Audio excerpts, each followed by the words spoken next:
What's up, everyone? DKRACK here.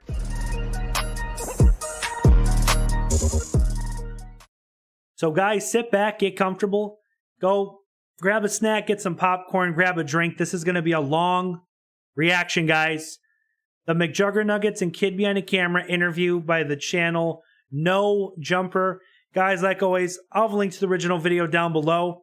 Make sure and go show No Jumper some support. I think the guy's name's Adam22. A lot of you guys were saying you wanted me to react to the full interview. Apparently, they talk about a lot of juicy, good stuff in this video. McJuggerNuggets and KidBehindACamera interview by No Jumper.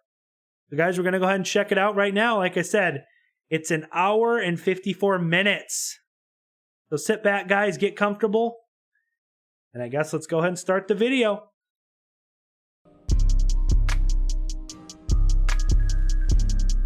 Jesse and Michael, how the hell are you guys doing? Good, man. Thanks for having us. Yeah, it's nice to have you guys come through, man. I feel like you looked at me when you said heavyweight. I knew somebody. As soon as I said, I'm like, oh god, somebody's gonna say something about that. Sumo heavyweight YouTuber KidBehindACamera. Is that an issue with you guys? Do you feel like the weight disparity kind of opens up some inequality in the relationship? Yeah, we've been closing the gap. I think I put on like 20 pounds in the last week hanging out with him. And I've lost about 50 pounds, but here I probably put on another 80 or so, dude. Pigs hot dogs. You can't beat that. I mean, Boogie couldn't be here. He's the one who's truly tipping the scales for us, right? Yeah, he's been literally me sandwiched between the two is just it's a sight. They're like, why are these guys hanging out? I can't actually do that to Boogie though because I have been astounded by how much weight he's lost. It's amazing. He looks like a different person now. Yeah, it's amazing. Yeah. Still a pretty big guy, but I mean, compared to the old photos of him, it's like Jesus Christ, Literally bro. chopped in half. He looks like he probably would live like 10 years longer as a result of having lost that much weight. On top of the teeth, I mean, he got at least like he had the teeth too. Yeah, 10 pounds worth of rot out of his jaw. Yeah. That was rot in there. Yeah, it was he had like really bad. I think he had like 6 rotten teeth. Really? That needed to get pulled. Oh god, that He sucks. said it hurt more the day before he got the surgery than it did the day after. What? Just thinking about what was to come? Just regular pain. Just Oh, living. really? It was so painful. Really? And he just didn't even know? That's brutal. He didn't know like how brutal what he was living with was? He dissociates, so he just stops being a human. Okay. Yeah. Okay. How did you guys become friends with Boogie? YouTube. Just It's all YouTube stuff, yeah. That's how me and Mike became friends. Just he did freak out videos, I did freak out videos. I was like, all right, let's freak out together. That's now. what I was going to say, is that you guys both kind of came up in similar ways of taking advantage of the elderly and sort of exploiting domestic. Did Adam just say taking advantage of the elderly? Oh god. My dad would love to hear the elderly word thrown around. We're all elderly now, according to the Face app. Right, yeah. Oh my God. Yeah. Today is that day. For the people out there who don't know, is that yesterday and today and maybe like the day before that have been the days of the old man app. We are fascinated by our own mortality. Yeah. That's where we're at. Yeah, everybody. It's just like the most self-indulgent thing ever. It's like, oh, it's me, but it's like I can, imagine myself when I'm closer to death. Yeah, there's an odd fascination with it, almost like excited in a weird way. Like, That's what I'm going to look like when I die. Right. I love it. Which is weird because, okay, the number one thing, I'm sure that you guys get this to varying degrees, like as you get older as a content creator, people just start calling you old all the time. It's just like the default insult is to call you old. And it's kind of like, well, you're going to get old too. You're going to be exactly the same age as me at some point. Definitely. There seems to be like a career age too. Like I'm only 26, but I'm getting called the old head because I've been on YouTube for 13 years. But yet it's like, they also try to put you in a box too, where it's like, oh, you're old and you're doing the same thing you were doing. You can never reinvent yourself or do anything different. Like you stay in that little box. Oh, that's true. I think about that That's a lot true. with Keemstar because I mean he's I guess probably around my age, like late 30s, and at the end of the day, Keemstar's job is basically to talk about teenagers. Right. And the heat that he gets for it is just like that. That's like the clincher argument that people always throw at him. It's like, you're an old man talking about little girls. And I feel like he thrives off of it, the dude. He loves it. that's his whole thing. Good so old Keemstar, guys. Like, yep, that's me. Fuck Good it. old You can't tell me Keemstar. not to do Like, if this. you tell him that, he just starts posting like copious amounts of photos of his house and his swimming pool, and then like flexing, and can't blame him, man. I think that's kids though, right? They hate anybody who's older. They hate their parents at that age. They're lashing out. So they see. Sorry guys if I pause it here and there. I don't just want to watch it. I want to give my opinion and discuss about things too. But that's another thing too. I mean, I'm only 25. Jesse's a year older than me, 26. But the whole old thing and stuff, and you know, people talking crap on YouTube. Another thing is too is I think a lot of people are just jealous. It really just comes down to jealousy. They see Keemstar with a nice pool, a nice house, you know, living a good life. So a lot of people are just jealous. So one word of advice I can give to people on YouTube is don't let trolls and haters put you down, guys. Don't let trolls and haters put you down. Just keep doing your thing. They go on YouTube and they're expecting like other young people, and they see somebody older and they're like, "Oh, you're like my dad. Like, stop. Like, get away from me." Definitely. Yeah, it's weird because YouTube is such a young space. And in particular, I guess you guys have both like made your name making videos for young kids in large part, right? Not by choice, but yeah, with that Not they by found choice. Us, and we're like, "Oh, this is all right." This is for us. Yep, we're tailoring to children now. Well, now we're really tailoring to children. I really don't think I ever tailored to children ever. You know, we were cussing and breaking stuff. And, how about now, though? Yeah, definitely. Well, it's crazy because you guys both are in the same. So Michael just admitted that his videos are directed towards younger kids. Clickbait. Get that money.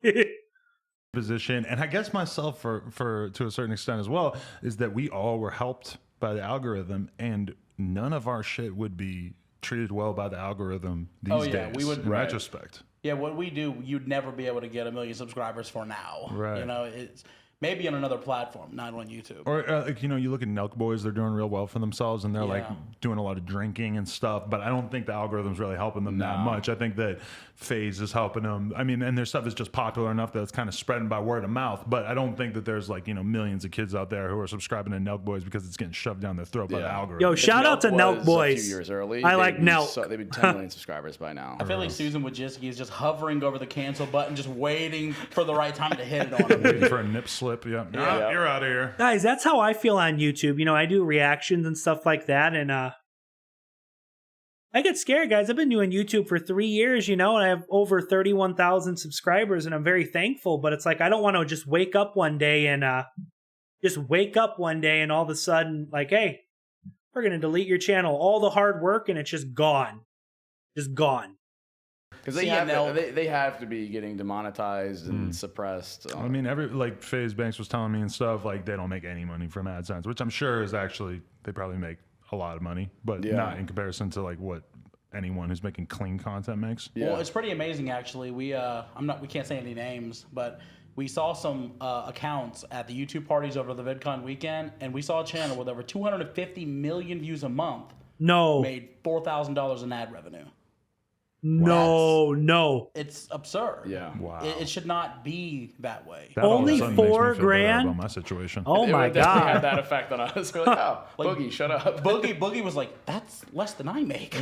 It's pretty ridiculous that it's so like leveled like that. It's for that many views, that's absurd. And good quality 250 million? Amazing. It's just Damn. sad that's where the system's at right now, especially for all three of us that are on the edge. Like, we find ourselves having to curtail our creative freedoms just to try and get views on the platform, and then our audience doesn't like it because they originally subscribed for the edge, but we can't do the edge. The edge doesn't go over very well these days. Yeah, exactly. I sit there for like I an understand hour a day that. when I'm editing vlogs, and I got to listen for the bad words and censor it. You edit out the swears, because that's one thing that they told me, is that even if you edit out the swears, the algorithm can spot it and you'll still get demonetized as if you didn't edit them out. What? I think it's when people add the beeping sound. Yeah. Maybe the algorithm sees like a giant That for pop in sure, audio. yeah. I go just blank.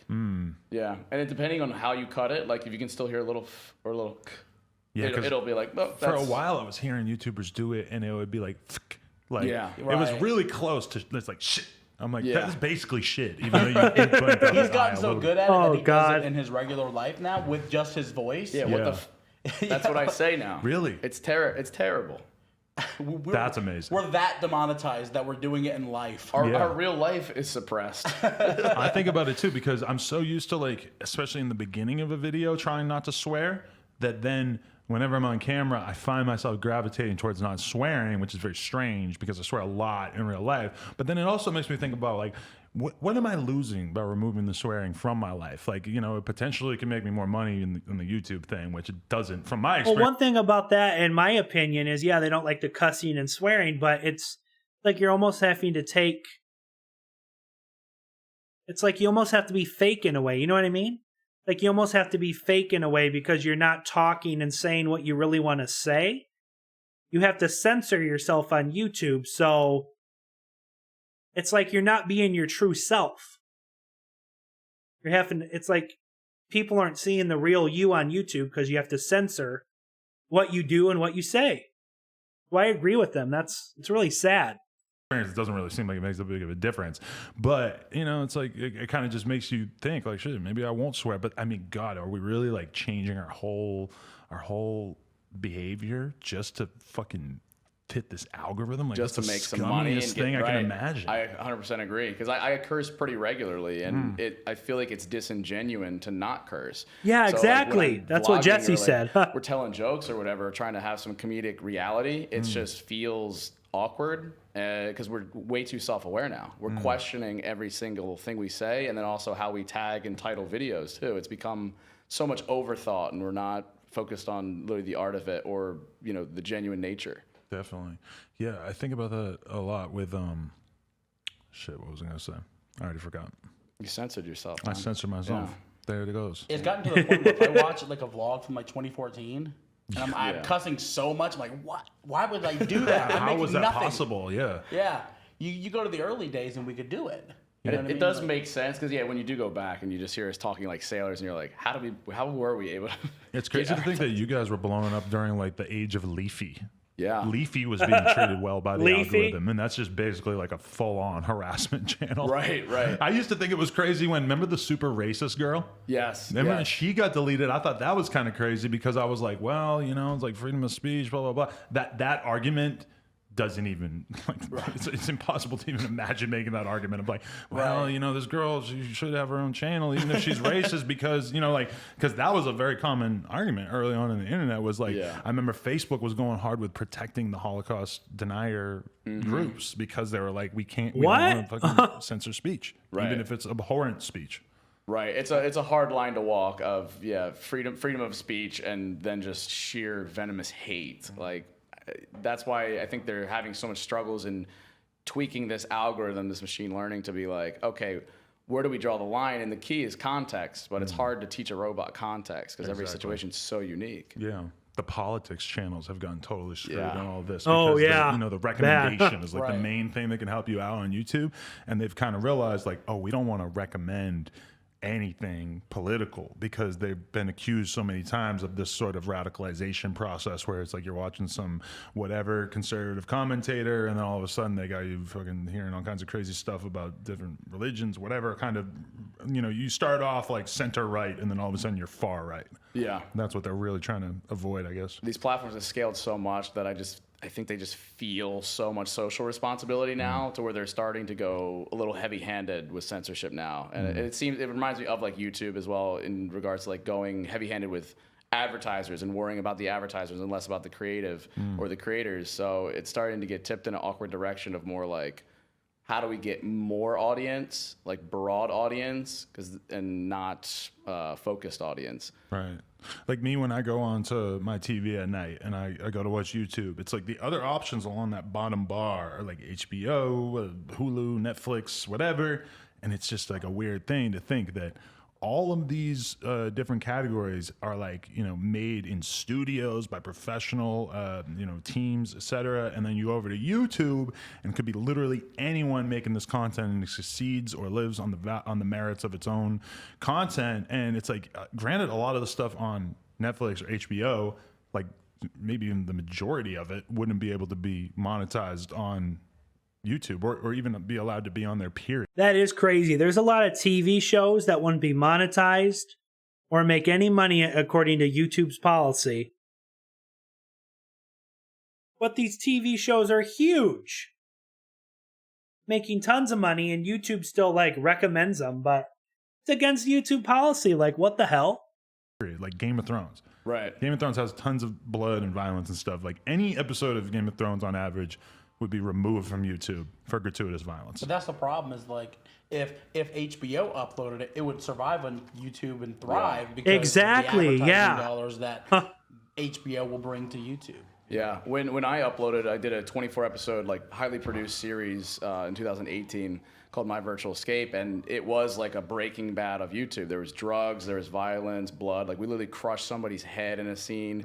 Granted, it was all for the narrative, so it got to this point where, like, this was something you would see on HBO. And you'd have premium ad dollars, you know, brands sponsoring it. However, on YouTube, I lost $30,000 because I put forth a pretty large budget. So I lost money on the endeavor. Jesse lost Granted, 30 everybody loved grand. it. It got Oh my God. pretty good views, a few 100,000 per episode, but it was never fed throughout the algorithm because I'm titling it episode names. It's not like we got kicked out at VidCon, which is like my latest clickbaity video.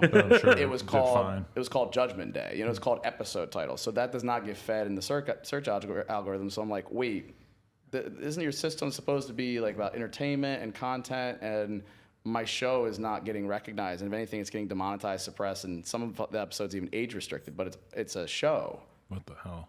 Yeah. Yeah, it was heavily, suppressed. And it's like pivotal episodes were getting no views. Yeah, the pilot episode was age restricted. Wow. And it's like, where's the support? I was crap. going through and looking at both of you guys as like most viewed videos, and a lot of those thumbnails are thumbnails that I know you would never dream of using now. Like there's one where the guy with blood on his head. That is like YouTube 101 these days. It's like which no blood. Was that the condom one? Or was that the Probably, that was right? the condom Bloody challenge. condom. Yeah. You wouldn't even do the condom challenge. Right. Condom? Are you kidding me? That video's got like 20 million views, and I wouldn't even like think of doing it today. Yeah. Even a couple of years ago, man, one of my biggest viral videos was where I went. I only got like 3 million views or something, but I like went off into the woods and did acid with my friends, and then just vlogged the whole thing. I had someone vlogging me because I was That's incapable of funny. holding the camera at that point. But I mean, that now, like that, I made a good amount of money off that, like a lot, like at that time, like making full ad rates on it. And now when I think about that, I'm like, holy shit, that's unthinkable now. And that makes sense to me that like you should have gotten paid for that because you commanded that many people's attention, and that's what it's all about. Like I struggle with this idea that having a edgier piece of content, you know, say you're tripping acid or whatever, and you document it, and if that many people are fascinated by it, the whole point is like getting advertisers in the faces of consumers. And I've never had an advertisement where I saw it and I was just like, it deterred me from buying the product. Like I never was like, oh, because they were doing acid and then a Walmart ad came up, I'm not going to Walmart suddenly. Right. I don't think that's accurate.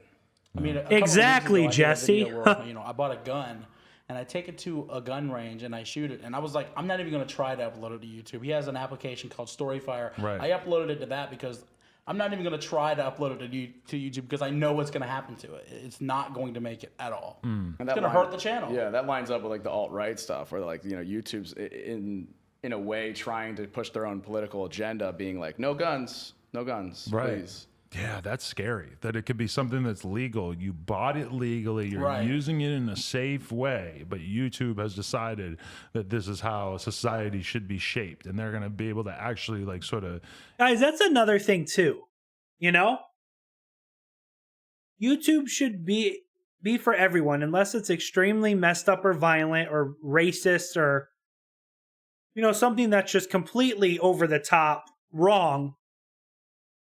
YouTube should not have the right to say, you know, you're conservative, a Democrat, Republican. They shouldn't suppress your video just because your opinion doesn't fall in line with YouTube's opinion. You know, guys? That's messed up. Instill that in people by teaching young kids. It's really like, messed up.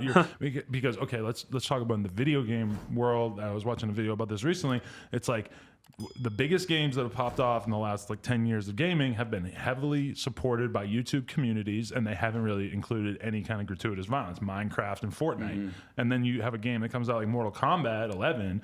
Mortal Kombat 11 is way too violent to really be supported by YouTube. So as a result, and I guess people didn't like it in the first place, but as a result, it's just there's not like a community of people making videos about it because those videos won't make any money. Right. So as a result, we have like these sort of pacified games that fit into a certain category, and those are the ones that are actually being able to grow, and they have a community supporting them. But if you want to make something that's edgy or that toes the line, it's going to have to be able to succeed on its own without any of that help from YouTube. So there's Mortal Kombat at that point, or the game developers, they're just like, all right, well, since end the franchise, what are you going to do? Our success is predicated on that. So like maybe we get rid of it. You know, maybe we make a game that we're not passionate about, and then it's really not successful. With Mortal Kombat, I remember they were literally going into the editor and changing the color of the blood, so it was like blue or green, just to circumnavigate. I remember that, guys, because the freaking algorithm or whatever, the robots that go around could detect the red blood. So my friend MFF Gaming told me that people who did gameplay on Mortal Kombat would go in and put filters on their gameplay videos to change the blood to green or blue, because it could detect the red blood in the video. That's crazy. The algorithms or the bots that sense that it's blood.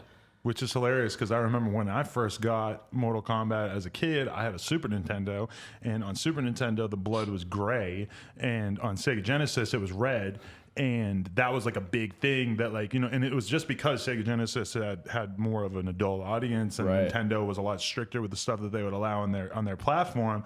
But, I mean, everybody looked at Nintendo like, oh, fuck Nintendo. Nintendo's kind of fucked up because they're censored of this game. Now we got YouTube making the decision. Like, Nintendo has come along and decided, okay, yeah, we can have blood in the game Mortal Kombat. It's all right.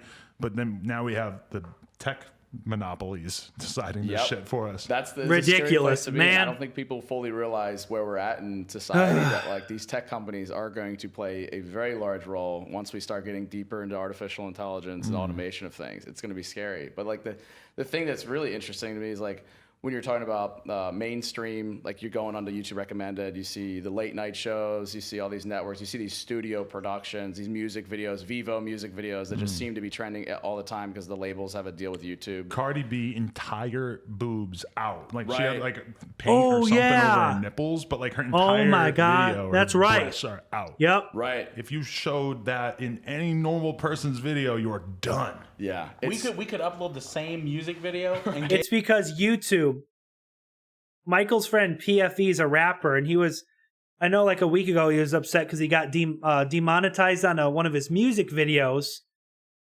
But then there's Post Malone's new music video where Post Malone literally gets stabbed in the neck, blood squirts out. A guy starts stabbing Post Malone in the chest. Most of you guys have probably seen Post Malone's new music video. I think it's called Goodbyes. And PFV is like, why am I getting demonetized, but these huge artists, rappers, companies are having no issues? It's because people like Post Malone, Cardi B, these big artists are making YouTube a lot of this, a lot of money. That's the difference. I think it's really sad.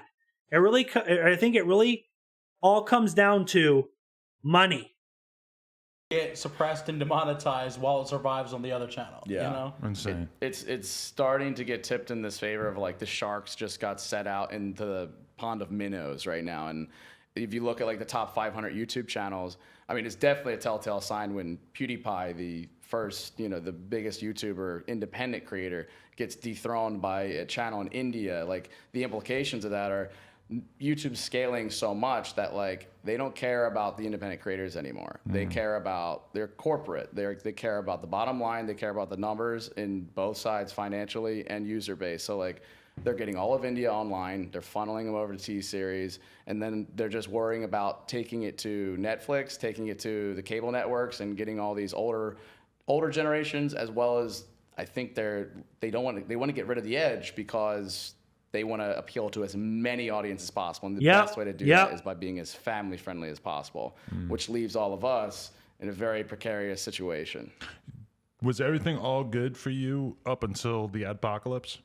Yeah, I noticed it was summer of 2016. I just finished a Psycho series like where I shot my dad with a revolver. So I think that might have been a little early because I remember it getting really bad like February 2017, I believe. Yeah, that's when it got bad for me, Yeah, that's when it really hit the fan. But I started to notice it was right after Leafy and Ricegum were blowing up like crazy, right at the start of like 2016. They were a bit before that, but they were really like getting like 1 million subs in a month type deal.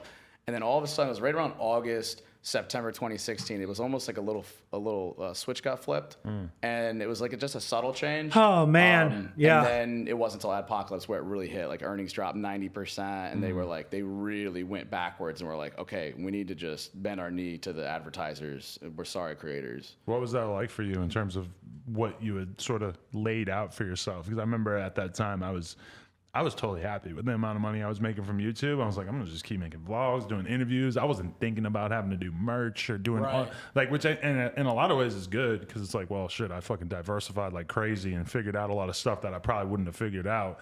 But did that completely like fuck you, given where you were at that time? It definitely did. Like once you see the earnings drop, then it's like the kind of content that I was intending on making, suddenly the stakes and the kind of production value I wanted to have started to dip.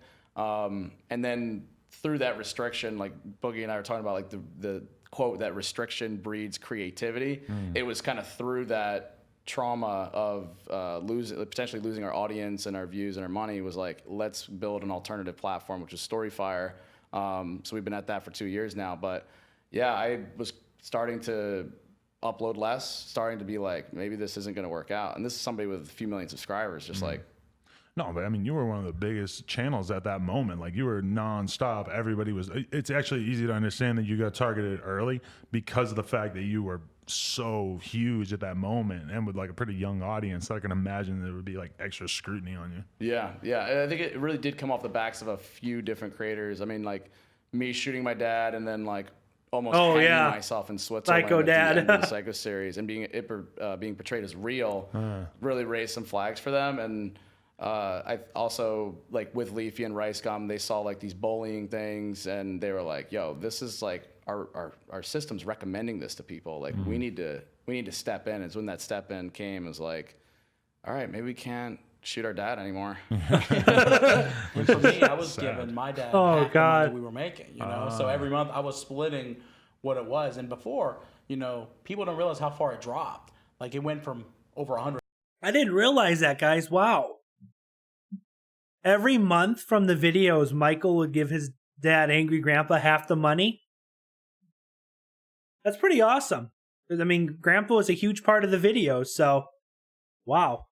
$100,000 a month to $4,000 a month. Like, oh, what a dramatic decrease. You try explaining that to your fucking elderly father. Right. Yeah, like he was freaking out. You know, yeah. He's like, we're getting robbed. We got to sue him. We got to go there. Like, I can only imagine what an average like older guy who wasn't like ready for this would think. He had this like sound, you know, this just total like doesn't make sense reaction that he would have. Yeah. I'll tell you what, and I bet you Grandpa was like, Mike, you better tell YouTube to give me my goddamn money. I want my goddamn money, YouTube. Take my goddamn money, Mike. Man, rest in peace, Angry Grandpa. What a legend. Yeah, he was getting like no money at all. He probably thought you were like stealing or something. You were like keeping all 95%. Keeping all his goddamn money back. Yeah, he had to have thought that, you know? Yeah. Like there's no way anybody's gonna believe that we went from, hey dad, here's $50,000 to, hey dad, here's $2,200. And just the sheer idea that you're still commanding even say 1 million views, and then you made like $100. Yeah, I was still getting, you know, over 1 million for every video I was uploading, and I was getting nothing for it. And the problem was, they didn't have the yellow dollar sign back then yet. Yeah. They didn't true. Yeah. Didn't ask them to review it. That was months that we didn't know if it was suppressed or not. Yeah. We would just check our money and see it was not getting paid. It's wild to think that number, and I don't think a lot of people fully grasp like the amount of people that really watch us and how much value is there, and that, you know, this space is still in such a transformative time, and like we are the pioneers of like the digital era and entertainment, and we are, you know, commanding stadiums full of attention and people, and we're getting paid a few $100. Like that's millions not of how the math people. goes. Like if you were to have I'm familiar with a lot of back end of like some TV shows and some movies and stuff, and they're making like 10 to 100 times more in terms of like CPMs and stuff like that. And we're commanding 10 times the attention, and they're getting paid 10 times more. So the whole system, unfortunately, that's so not fair. Not fair at all. To catch up to that. Or perhaps Not Google fair. is just fine with how they're paying us out because we're not doing anything to change it. I mean, it's still dramatically lower than it was before. Yeah. Even for the same amount of viewership. you Yeah. know, Yeah. So a huge difference. Thankfully, it has improved. Just the nature of I would say like 40%. yeah, it's, Maybe 50. it's still not quite back to where it was, and the worst part is the creative. We can't do what we want to do, and on our reach. Exactly like I said earlier, guys, like Jesse's saying. You know? You can't be your true self and express yourself creatively like you want to, because every time you make a video, you have to think, oh, well, is this going to get demonetized? Am I going to put days, if not weeks of effort into a video just for that video to be, you know, flip of a switch, be demonetized and make $20-30, you know? It's sad. As soon as they introduced the bell icon, a lot of our subscribers subscribed before the bell existed with the intention that they were going to get notified for our videos. Then the bell comes out, and now we're talking there's like 20 different subsections within the bell itself. Yeah, you can What? click the bell, What? you can double click it, you can get a real bell and ding it. If you ring it the right way, Oh, you might God. get a notification. You Yeah, might. Susan will let you know. Right. She'll Oh text you my God. personally. That's the final option. But it got to the point though where when they released the bell, that then it's default off. So the few million that subscribe with the intention of getting notified, suddenly now the bell exists. We got cut off from the reach of our audience, and a lot of creators spoke up about that to YouTube, and YouTube was just kind of like, well, what can we do about that? It's out. Oh, Put it on by man. default or something, you know. People subscribe to watch our videos. It makes too much sense. Right. Insane. And I assume that you guys are on top of them enough that you were like, you have YouTube reps that you're actually communicating with and actually trying to make some kind of headway, some kind of progress. Yes, I'm on my 7th rep. Really right now. In a Seven? sense, well, how do you end up losing? Oh my They God. either get fired or they move to another section of the company. Right. But the reps that they give us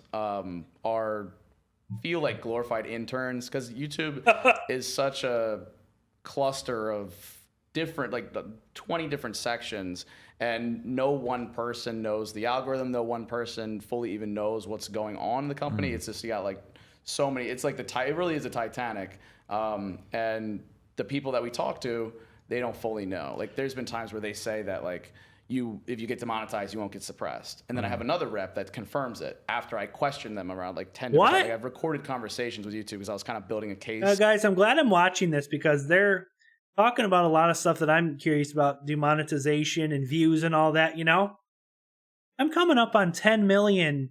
I'm coming up on 10 million views total on my channel, and I see channels that have 4 or 5 million total channel views and they have 50, 60,000 subscribers. I have almost 10 million channel views. And like I said, I'm not complaining, but I only have a little over 31,000. And that's 10 million channel views. So something's going on. Something's going on that's just a little weird.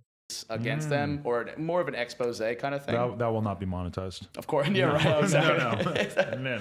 It's getting to the point now where our platform Storyfire is, we feel like it's a trigger word now, Really? to where it's like an F-bomb, where we say it that it's starting to get stifled a little bit. Wow. That's some conspiracy theory stuff currently, but That's it's super scary. Yeah.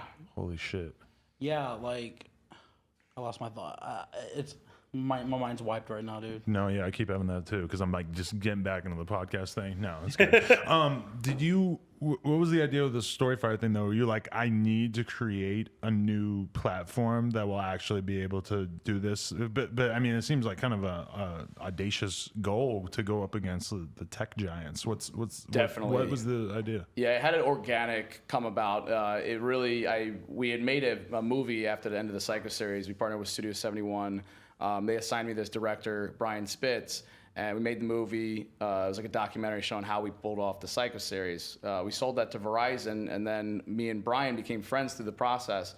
He was fascinated with YouTube, and he was frustrated with traditional Hollywood because he's worked with like Adam Sandler, Rob Schneider, that whole bunch. Rainn Oh, Wilson, damn, he's really? done some stuff with Disney Awesome. and Fox, and he's just like, there's so much red tape in Hollywood. He's like, it's impossible to get something made. So he's kind of envious of us, like doing digital. We can release whatever we want. We can make money off it. We have an intimate connection with the audience. And we're saying there needs to be some like middle ground. And we had just recently seen that Casey Neistat had sold Beam. Right. It was like a $25 million deal. And we're like, hey, you know, he leveraged his audience. Remember when Beam, like what Beam was supposed to be? No. It was supposed to be an app that was just like Snapchat. I don't but know to what record, Beam is. You would hold That's it weird. to your chest. You would like cover up the camera. I remember because I was just as someone who was interested in vlogging. Casey was one I really got interested in vlogging. I was watching him and Fusi and the shit. And I remember just always looking at that app and being like, you seem like such a smart guy. How do you think that this is a good idea? Like, Who's doing that? This is not going to work, Casey. So we saw that. We're like, Am I the only one who's never heard of Beam? Beam. Never heard of that app before. That's weird, guys. holy crap. Like he pushed his audience over to that. He sold it. That's a great deal. But he has such a weird trajectory because he like sells, he like gets like adopted into the CNN network and then like works there to like build something that did not happen. Right. And then he just dips off. And I'm curious like what the nuances of that deal were and how just, I would love to sit down and talk with him. Yeah. I'm supposed to interview him. I got What to did ask him about what that. did they do with it? Did they just like, they bought it to get rid of it, or? I think they might have just bought it for the software / team. Yeah, I don't know. And get some of the audience, but I didn't even know how active the audience was. Nah, the audience was like all Casey. Right. So we saw that. We're like, Brian had some previous experience with apps. He's like buddies with the founder of Uber and stuff. So it was like, yo, let's make an application. Damn, guys, does Jesse's friend Brian know everybody? He's friends with the guy who created Uber. I was going to self-fund it, and me and him were halvesies on it, co-founders, and we started building it. Originally, we wanted to just build like a supplement to YouTube in terms of like, we wanted a YouTube but for writers, to where if you were like screenplay writer, novelist, you could, write these stories on the app and gain a following and monetize the written content through ads and stuff. So we started off with that, and then the adpocalypse happened, and then suddenly the gears started spinning. It was like, we need another place to upload content. Like, we need an edgier YouTube because YouTube's going so clean now. Right. So I started uploading my videos exclusively to Storyfire. We built that out. We have like 8 developers now, a couple designers, and like we started to transition instead of just like strictly, because it's called Storyfire, so it's about stories, and then it became stories within visual content. So I started doing series and things, but now we've widened the scope to be like, okay, this is full-blown YouTube alternative. We have advertisers. I'm making 3 to 4 times more on Storyfire than I'm making on YouTube. On top of the fact I can also crazy. curse. I don't have to worry about clickbait or algorithms or anything like that. And we've been doing like a 70-30 split with creators. So we have around like 10 to 15 creators on board. Like we got Michael, Boogie2988, Dame Drops, Food Reviewer. We just got Lance stored on the platform. Oh, nice. Nice, we Lance. just hit 350,000 users just a few days ago. I'm found. Exactly. I'm lost. I'm found. I'm found. Dang, I'm impressed you remember the lyrics. Me too. I made a video reacting to it. Oh, That's the only jeez. lyric. I think he just repeats that like a million times. I had never communicated with Lance before, and then I made a video reacting to it where I basically just made fun of it, and then he followed me, and we became friends off of It's funny you how know, that works. you talk shit, and you kind of know that they're going to have a sense of humor about it. Yeah. It totally sounds like us, dude. Yeah. What, you make friends with your haters often? Or? Yeah, it's happened. Mike, He was my big competition on YouTube. yeah, Mike Like, was copying off me. He was crushing my channel. I was like, oh, Jesse just said Michael was copying me. I'm pretty sure Angry Grandpa was around before you, Jesse. he's nothing. And then I looked, he's like, yo, he's got 1 million subscribers already. And I was like, wow. And that occurred to you like this is direct competition, like this is kind of what I'm doing, or did you see it as a different thing? I did it first, but I fully credit him for everything that I accomplished. I don't think I've ever told you this. Wow, this is wow. No, it's real. I mean, I was really happy where I was. I wasn't pushing the envelope, wasn't doing anything. Then he comes along, and I had no choice but to really step it up. I was like, I got to do better videos. I got to try harder. So the first video, I copied him. My dad destroys the PS4, and I was like, I hope this works. I even called YouTube. I was like, hey, are you guys gonna like suppress? I didn't know what the word suppress mean at the time. I was like, are you guys gonna age restrict this or whatever? They were like, it's So what does that mean, guys, though? Michael just says I copied. He says I copied Jesse. So does that mean Angry Grandpa Destroys the PS4 is scripted or fake?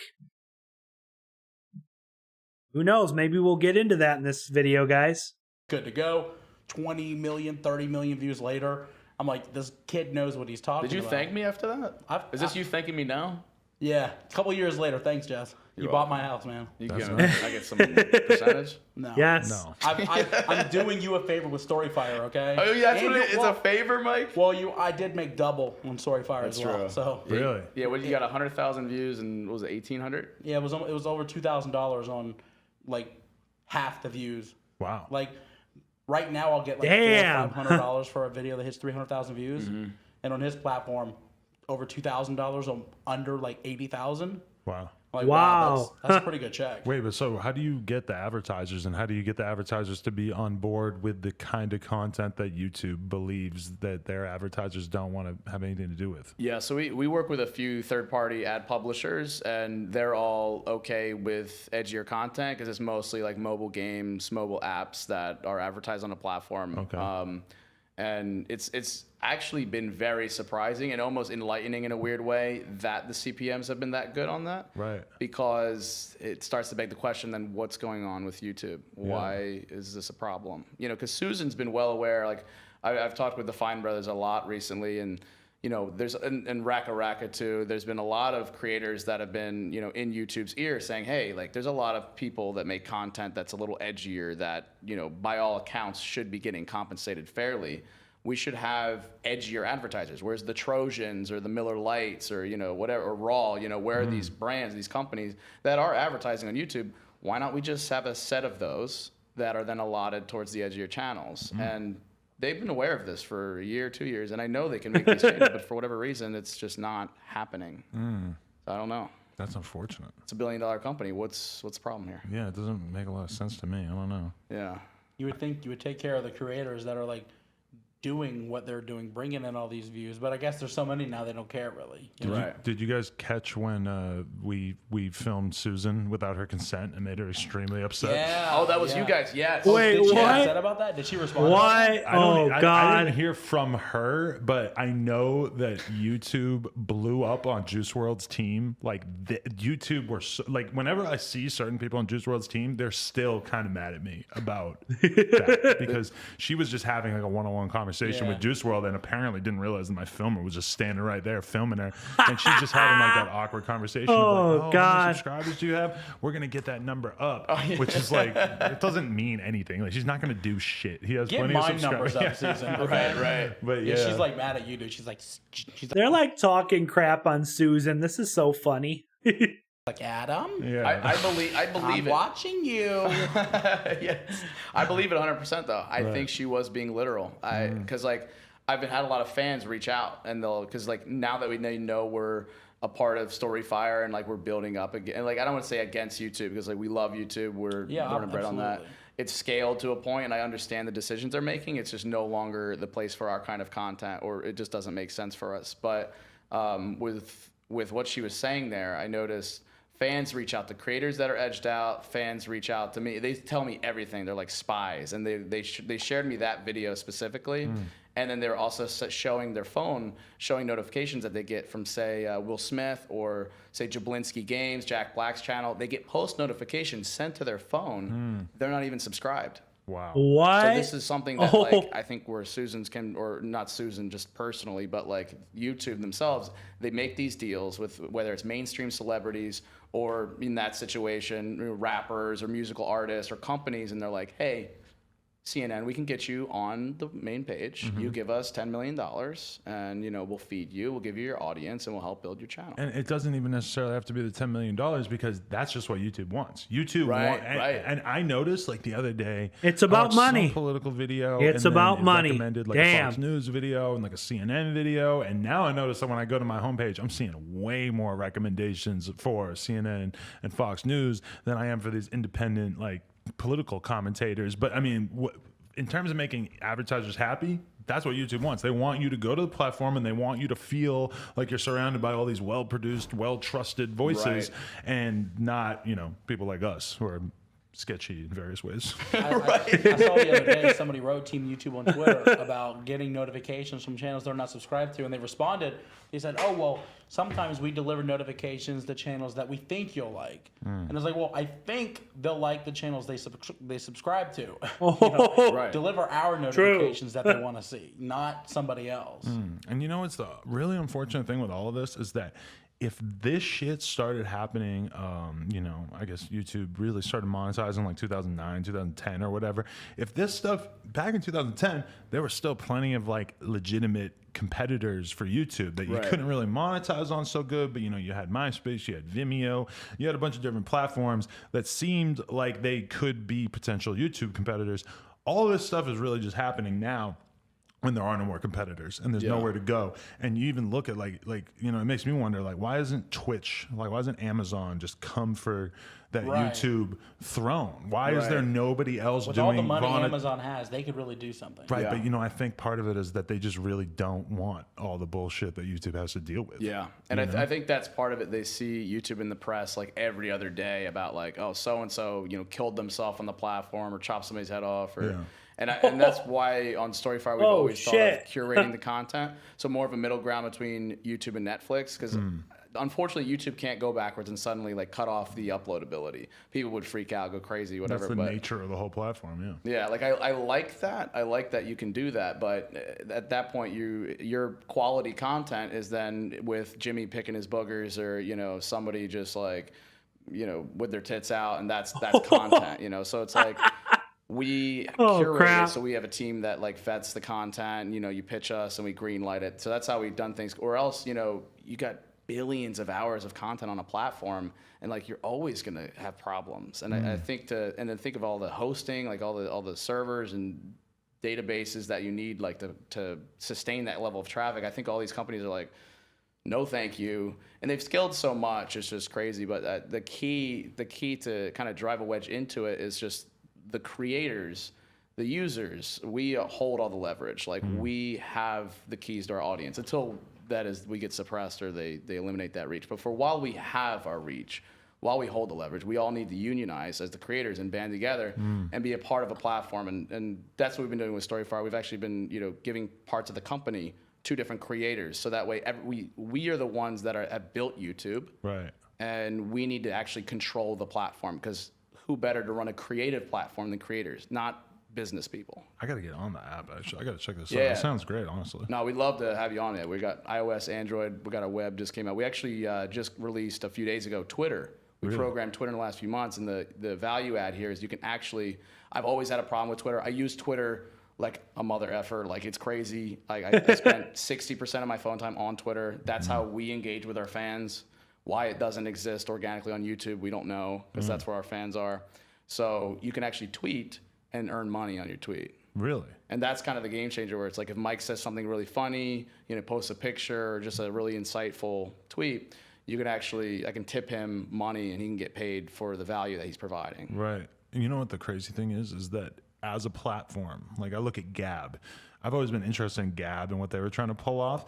They end up being called the white supremacist friendly social network or whatever. They end up being judged as the worst possible thing that they allow on their platform.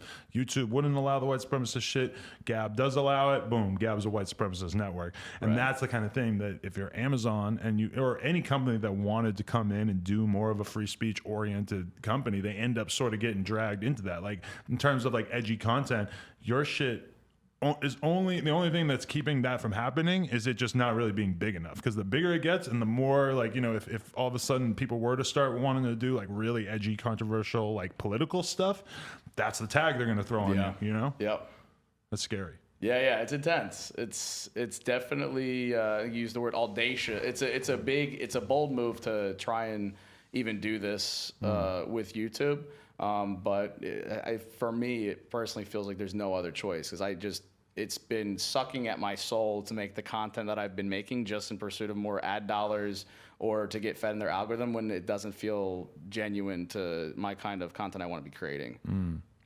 Yeah, it's crazy. Do you guys are still very dedicated to the typical vlog format is one thing I noticed, because it feels like a lot of the people who used to make vlogs that I used to watch all the time have sort of fallen by the wayside, and you guys are still staying strong. Do you feel like that's like your audience is fans of the vlog content, or is it just kind of where you're at right now? I think in terms of my content, I feel like he and I have both done vlogs differently than anybody else. Most people do like the whole ADHD clip.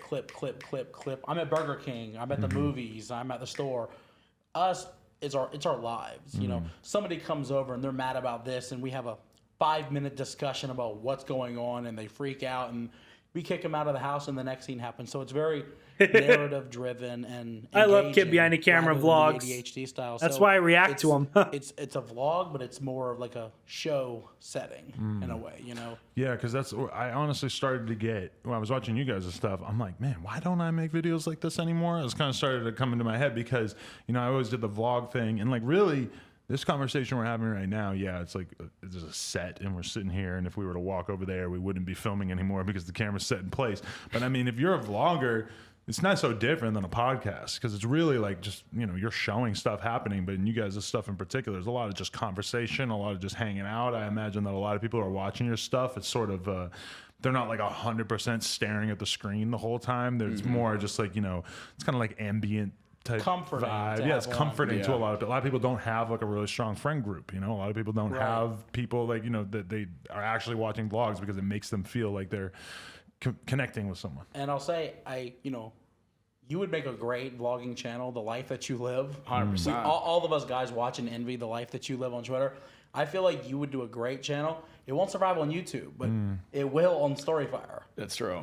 It's something that like Mike and we do. Yeah, Jesse's hardcore plugging Storyfire, but by the sounds of it, he needs to. He needs to. That'd be cool to see Adam, 22, do some vlogs on Storyfire. Family. It's like a family vlogger, but if it was like more Jackass style, where it's just like pranks. Yeah, or just we're not yelling. the Brady Bunch where somebody else, other family. So for all the troubled kids on the internet, they find solace in watching our lives, and then we just make sure to, because we kind of crafted the format to adhere to YouTube in terms of like output. Like we want to have regular content. You can't make a fully produced video and keep pumping those out. So the kind of vloggy format, we can do that and then get our narrative fix in there by telling a little story and having characters, fighting stuff. But yeah, I second Mike, because like your life is so different than anyone else on YouTube. And it basically like kind of like what I do is Mike more so films himself or has Bridget, his girlfriend, filming. I've always hired like a cameraman, kind of like Office style, where you hire the cameraman and then they show what all the parts of your life. And for you, it's probably normal, but for everybody watching, they'd be like, holy shit, like this is a crazy life. I used to go out and drink and do drugs with girls and my friends until like 8 in the morning and make vlogs out of it and then edit them at fucking 8 in the morning before I went to bed because I was like just fucked up and like, I don't party like that anymore for the record. But when I think about that, and those videos would do millions of views off of just like raging out type shit.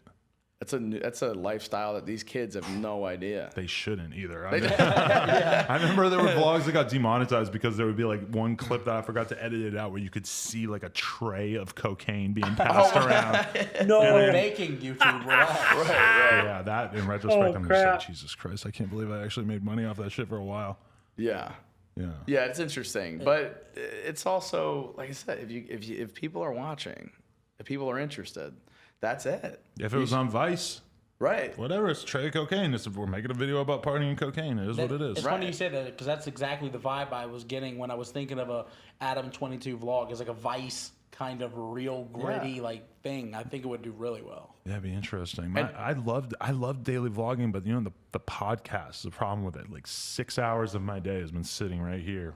In content. So it's but what you guys would do, or what like the smart vlogging thing to do, is like, okay, I do the interview with you guys, and then I get like 5 minute footage of us hanging out, vlog type stuff, and then boom, you got 5 minutes worth of content for your video. That's smart. It's interesting that like for your kind of content, there is such an audience for that. Like, but like how YouTube sees it or the advertisers, it's not children, and it comes back to this why YouTube feels the need, the responsibility, like a parent, to look. Like YouTube's not for children. It just so happens that children use the platform. Right. And, like that's why there's YouTube. Yeah, you're Kids. supposed to That's be why, over but, like, 18 to unfortunately, create a for broad, YouTube account, guys. Whereas like you're very specific. You're supposed to be over subset, 18, and like there's a but massive hyper engaged audience for that. YouTube can't control that, I guess. We getting compensated. Do you guys feel like have you ever thought about just like starting a new channel? Do you feel like the problem is that you've done so much offensive content on your channels, and that if you were to have a new channel where you maybe kept it a little bit more clean, that you'd be able to rock it? I think even if I do a new channel, I'm still going to make less than the videos are making on Storyfire. Because less views, yeah. Right, and even even if I had equal views, I think the ad rates are just so ridiculous over there that if I made a new channel, I think it would do well in the algorithm. We pitch it, it grows. You know, I think the notifications will be delivered because it's so quick growth. That'd be the only appeal, I think, to starting a new channel would be the potential of not being sandbagged by all the years of edgy content, and maybe there might be some organic reach because YouTube still has, they just have so much audience that you never know, something could go viral. Whereas like that's not the case yet with Storyfire. So like that would be the appeal, but it's just a matter of like it's intense to have to start a fresh channel. Convert all that audience over with just a question mark because YouTube's not very communicative and clear in like what actually affects whatever. And I feel like they might just quarantine your channel just because all your prior content was fucked up. You know, like I wouldn't put that past YouTube. Not all. Like even McJuggerNuggets itself, we've tested it with like 15 other channels, and it is a flagged, blacklisted word. Yeah, really? I had McJuggerNuggets. What, really? The video God. was getting like 800 views per minute. I take McJuggerNuggets out of the title, it shoots up to about 1,500 per minute. I was like, dude, you're out of the vlog. And that happened even with just the word pranks. Like pranks built YouTube over the course of many years, and Mike had prank in the title, and then he took it out, and the views just shot up. And it was like clockwork, and he has like literally screen recorded screenshots, and the video was on its way to doing 70,000 by midnight. It was horrible. I was like, oh my God. I take out pranks. This was like 10 o'clock at night, and it shoots up to almost 120 by midnight. What? Just because Sorry, guys. That's a notification for subscribers here in the program I'm using to record. Sorry about that little noise. Took out the word pranks. That's so crazy. Because YouTube doesn't want kids watching a prank and then repeating said prank. And that's why they literally full on removed videos from my channel that now no longer exist. Because like my dad comes in with a chainsaw with no blades on and scares me and squirts ketchup all over me, like wakes me up. That video, which was okay, got removed completely just because they didn't want kids grabbing the chainsaw and like revving the baby up and chopping their parents. I didn't know that video got removed. But it's not their like the chainsaw wake up or whatever. Everything can be turned into that. Right. You show people driving a car. We don't want kids driving cars, do we? It's a slippery slope. But if YouTube had ever demonstrated a backbone at any point during their history, then maybe they'd be in a different position. But they've shown themselves as basically being willing to respond and react to every tiny. Yeah, I know. I think we're thinking the same. What? We think of Boogie 2988. I mean. Oh no, I was thinking because Susan's a woman. Oops. Susan's a woman. Is that what you were thinking? No, I thought of Boogie too. Yeah. Well, but she's a social justice warrior. Oh, crap. Too, so. Right, it's maternal instinct. It is. Yeah, exactly. She wants to protect her kids. Right. Boogie 298 has had he's been gotten so much better about it, but he had this problem where he would hyper focus on these little things, these minute details. People said this, people said that, and oh my God, look what they're saying. I'm like, it doesn't matter. You know, you don't have to respond to every single thing. Like when you're responding to like Boogie bought a Tesla, and everybody was like, "Oh, Boogie bought a Tesla! How dare he?" I'm like, "Well, they're for sale." You know?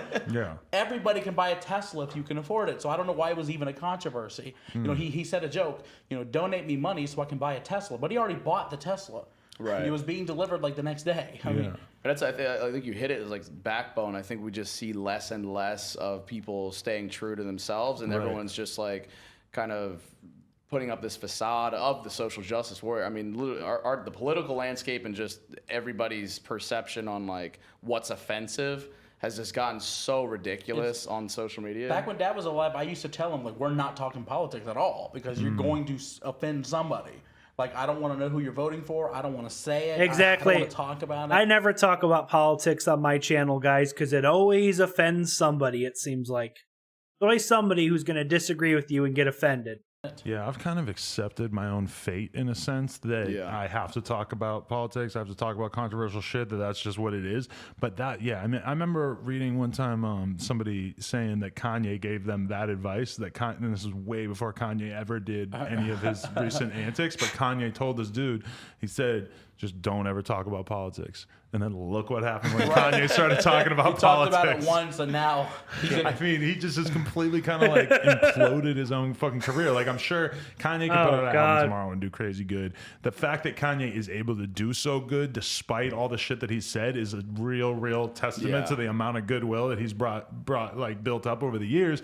But at the same time, I mean, the community at large like has really, you know, their opinion of him is, I think, taking a hit, and it's because he had the gall to talk about politics. But you know what, when you take that advice and you don't talk about politics because it's so incendiary, then you're basically ceding the floor to the politically correct and everybody on the left who does not abide by that same fucking rule, because you can spit your fucking super extreme leftist opinions on Twitter all day and you're never really going to get like any absurd backlash. You know, like Ben Shapiro could quote tweet you and it's not really going to do that much because you've already decided that Ben Shapiro is the enemy. Right. You know? Yeah, it's interesting just the fact that like everybody on social media, like it's almost like as you scale just in your career in whatever shape or form, like if you're a social media influencer or if you're like a singer or whatever, and you do have a presence on social media, it seems like the bigger you get, the less opinionated you can be. Or if you are opinionated, it's got to be so general. Like everybody tells you now that you get that phrase, you know, like you have a responsibility now. Right. You can't talk about anything. It doesn't matter. Like, you know, oh, I'm gonna drink some alcohol tonight. Oh, kids are watching your channel, for God's sake. When we were joking around at VidCon after the party, and I was like, "Oh, we're so high!" Like we were completely sober. We were just kidding. Literally, people have taken that and they're just like, "Oh my God, I can't believe they were high on marijuana. Like this is terrible. I looked up to you." Oh God, is that what they thought it was supposed to be? It was supposed to be acid. You know? I get that all the time. People are like, "Oh, you know, your channel just encourages kids to do drugs." It's like, I've had conversations about drugs on here, but the conversations are always like delineated with like notes of me saying like, that's why you shouldn't do this, that's why this is bad for you, that's why this is not a tenable way to live your life. But at the end of the day, it's like I'm sitting here having conversations about drugs with other people a lot of times, and that is just, people get so infuriated, and the whole thing is always like, what about the kids who are listening to this, whatever. It's like, I don't give a fuck what they I don't think parents should be letting their kids listen to my stuff. It's not your job to parent their kids to begin with. Guys, that's sad too, because I learned there is a YouTube Kids. There is like a YouTube platform for children, kids. But that's what it is. Parents are not watching their kids. They let their kids watch whatever they want on YouTube, and the parent gets mad when the kid watches something that's more directed towards adults. Like, this is not kids tube, you know? It's YouTube for you and me to put the type of videos we want out.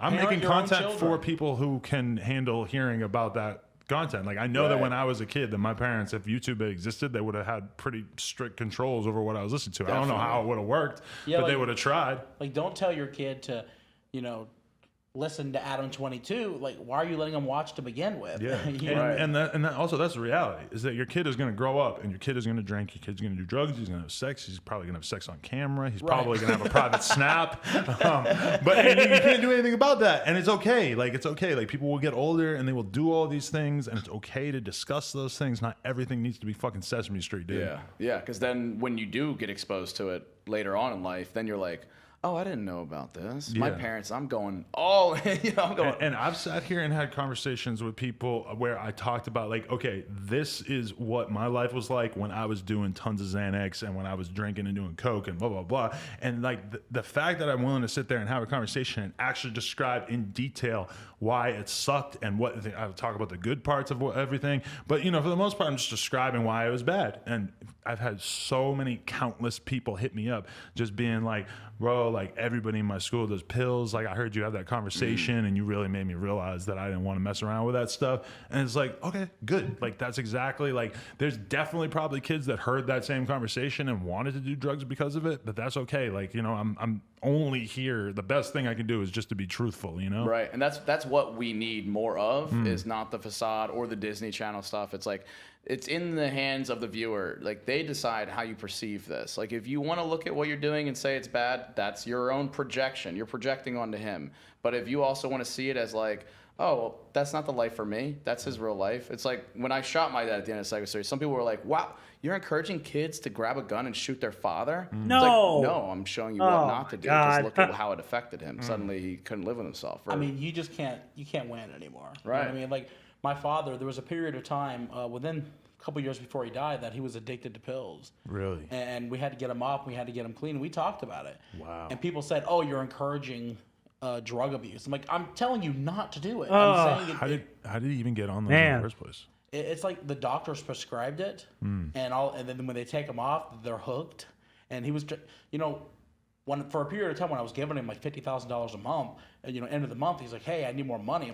I'm like, "Where, you know, I just gave you, you know, $42,000. Where is it?" Turns out he was spending like 10 grand like every couple.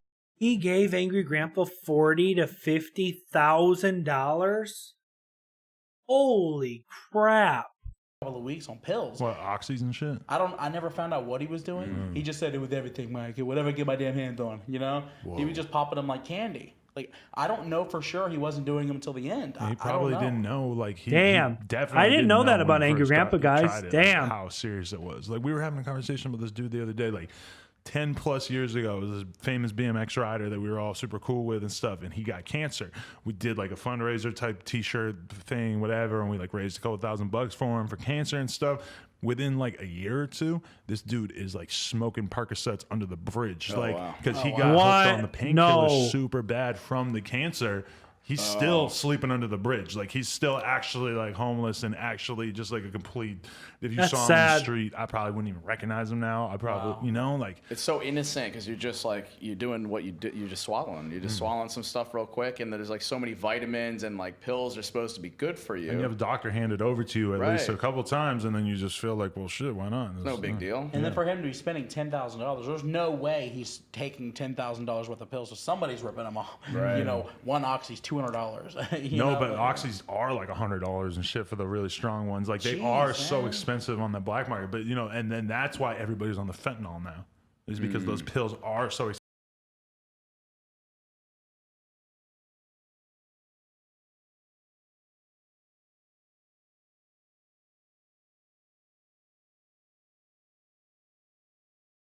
expensive. It used to be like, oh, people get into Xanax and Perks or Oxys and then they're on heroin, and now it's like they skip over the whole heroin thing because the fentanyl is so much cheaper and so dangerous. Yeah. Crazy. Don't do drugs, kids. Do not do those. Fentanyl does not sound safe. Yeah, don't do drugs. Really bad. Susan, Susan. I know you're stressed out, but don't do it. She's like, "Dad, you're pushing it. It's not. I'm cutting this one off. This, This, this dollar sign, yeah, let's turn that orange. this is yellow now. You've been warned." All right. So, what else you guys? Was that a little bit of Shannon coming out with Michael? Michael's like, that dollar sign? Yeah, we're turning that yellow. That sounded like freaking Shannon. got going on in your lives these days? We're grinding right now on Storyfire. I just took a break. I drove here from Jersey. I'm just doing a road trip across the U.S. Just exploring a little bit because I was like grinding for the last 5 years, just like every single day, and it got to this point where I'm like, I haven't processed anything. I don't even know what's going on because like I'm sure you relate where it's just like a blur. Like I mean, you were just in England like a couple days, you know. Right like, back into it. I came home and the first thing I was like went into the office and like made videos and shit and like got ready for all these interviews. It's like, but you know, but then I had one day off in England. Yeah. I didn't know what the hell to do. My girl's like, oh, let's go shopping. Let's go to this play. I'm like, all right. But it felt so weird to have control over my time all of a sudden because I just spent 2 weeks of having my schedule fixed every day. Yeah, we had that yesterday.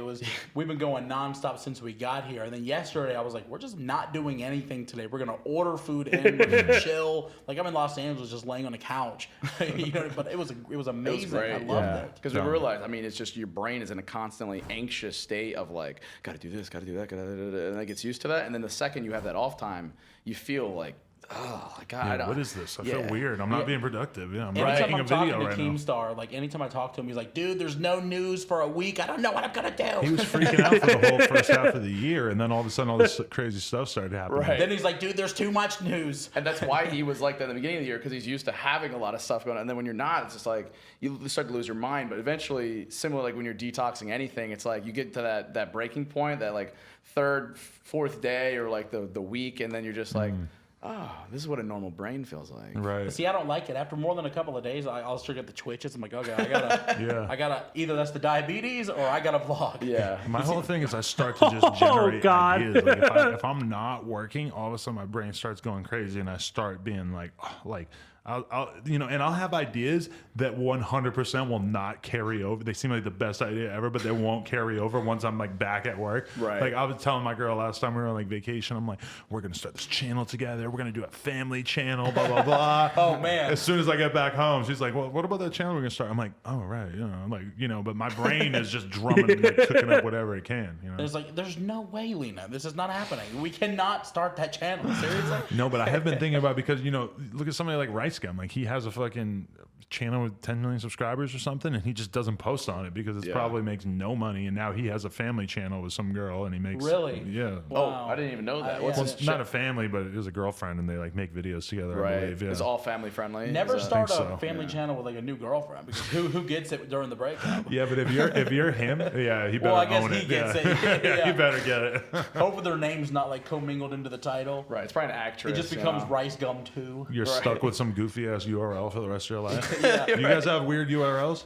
I'm stuck with McJuggerNuggets, which is which is accurate. Yeah, I was in 7th grade, and like it was named after me. I took a dump, and because after I ate a 10-piece McNugget, and I was playing Halo 2 Juggernaut, so I became McJuggerNuggets. So it was like 13, 14. And now I'm called like a piece of shit, pretty much. Wow.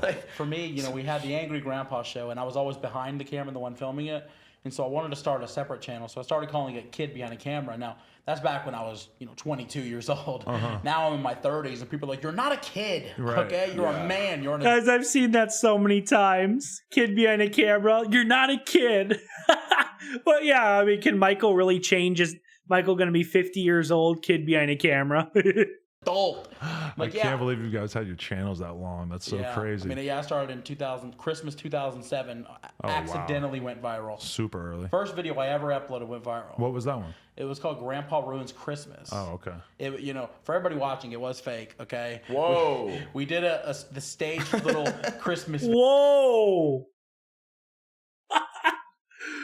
Michael just admitted.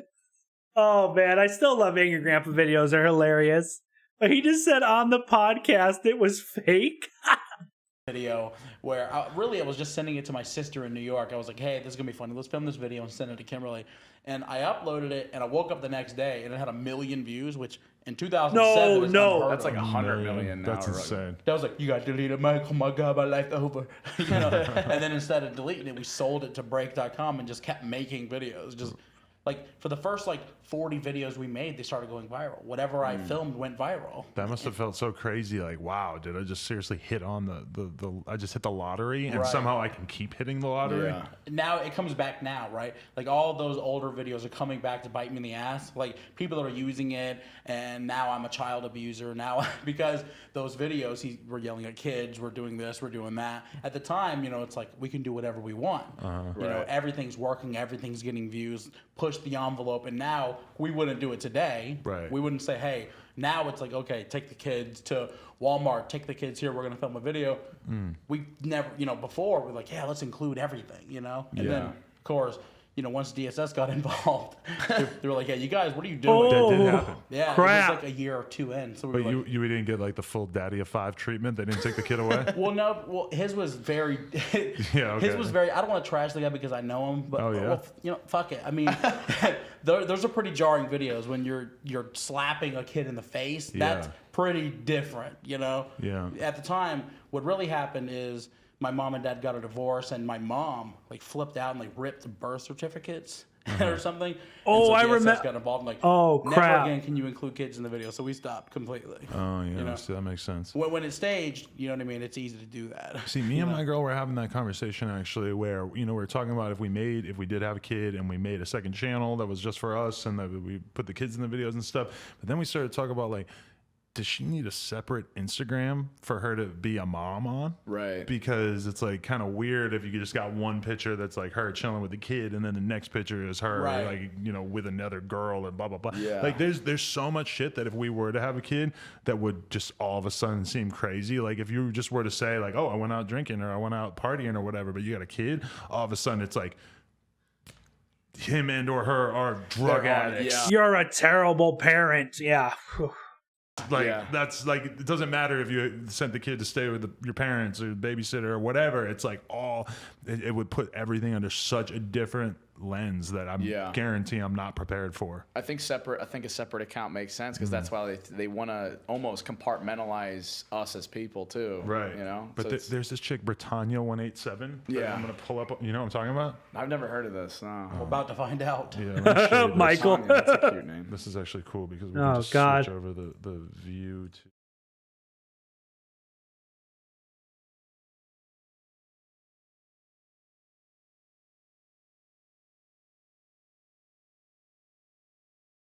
Is there no audio here? Who's that guy with the random haircut in the background?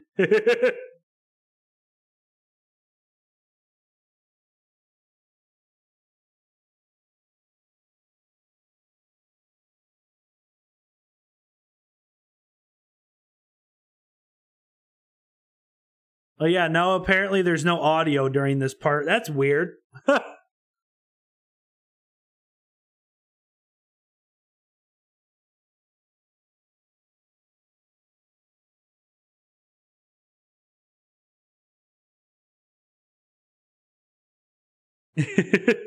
I wish I knew what they were saying right now because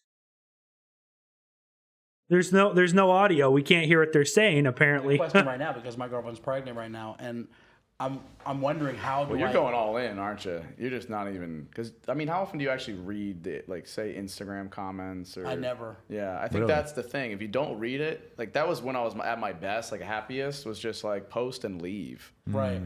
Yeah, I don't read any of that Yeah, stuff. so I And guess- I mean, I'm wondering now, what does the channel become now that there's a Right. baby involved? Because you know what I can't mean? do like crazy drama stuff. Right, I can't That's- have me holding the baby in one scene, and the next scene, my neighbor is like bashing the window out with a baseball bat. Right. Right. That's scary because the baby becomes like a prop. Yeah, to me, having a baby means that you should be able to do some videos where you like prank your girl into thinking that you're throwing the baby out the Right, window. that's what I'd like You to do. take like a fake baby that you sort of wrap up like a pumpkin and a bunch of like Right. towels and I stuff. You're killed like, the baby. oh baby, Prank. ah! You throw it out the window. and It would she's have sound crying. effect, yeah. I feel like it would have to be a watermelon because it'll explode. Like She looks red. out the window and it's just watermelon all over the street. She's looking for a baby. She sees watermelon. Yeah, it's probably not. That'd be funny. It's probably not good to be thinking that way, right? You Because have. I feel like if I had a kid right now, it'd be very dangerous. Hmm. Because I would want to make them a character in a Well, weird yeah, way. that's the question. Do I do that or?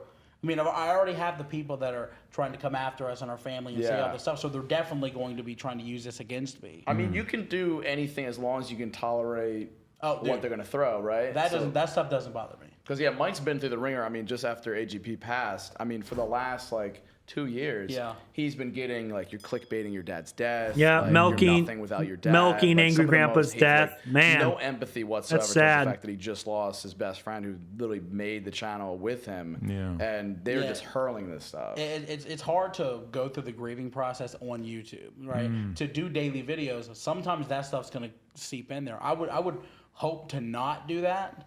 Like I would rather not cry on vlog. And, that's ideally I won't cry on video, but I mean sometimes it happens, and I'll include some of that real life stuff. You know? kept going daily even after it passed. Damn, how was that? It was one of the things it kept me sane. I feel like, and that was kind of like a promise. To him. Yeah. He was on. He made me promise on his deathbed. He was like, "Dude, you do not stop YouTube. You keep doing this because I take care of my whole family." Wow, I just got the chills off of him saying on his deathbed. That's crazy. It's a lot of pressure to put on. Yeah, and I honestly, I was going to quit.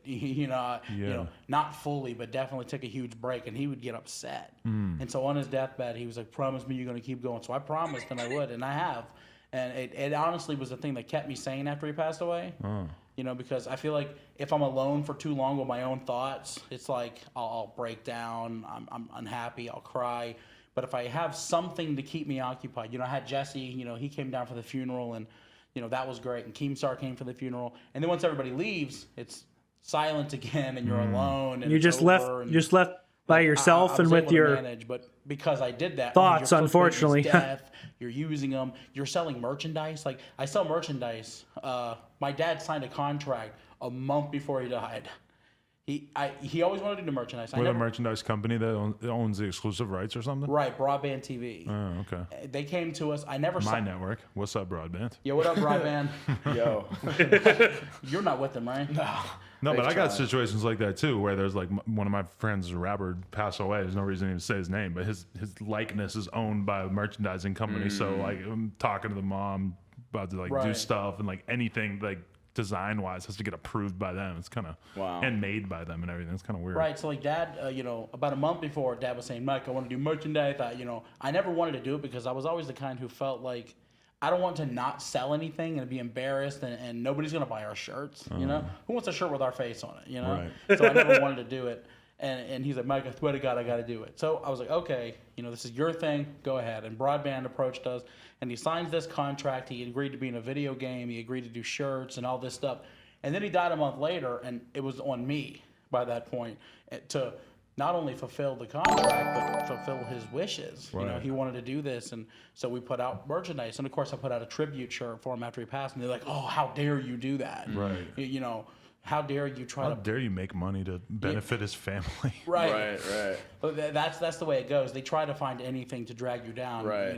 I just want to say this in advance. If I die tomorrow or whenever the hell I die, please, anyone, my girlfriend, my family, please monetize the fuck out of my death. Because really, what am I holding on to at that point? It's not like, I know that when I die, it's probably the last chance that you got to really sell some shit with my likeness on it. So please, by all means, go ahead. I feel that way too, right? You're dead. What is it? I'm dead. What the fuck am I doing? What am I worried about? I think with Mike, with your situation, when you have the child, I think since you documented so much of the grieving process and dealing with real stuff, and that's why I loved your content, just because you've been documenting that. And I like the reality.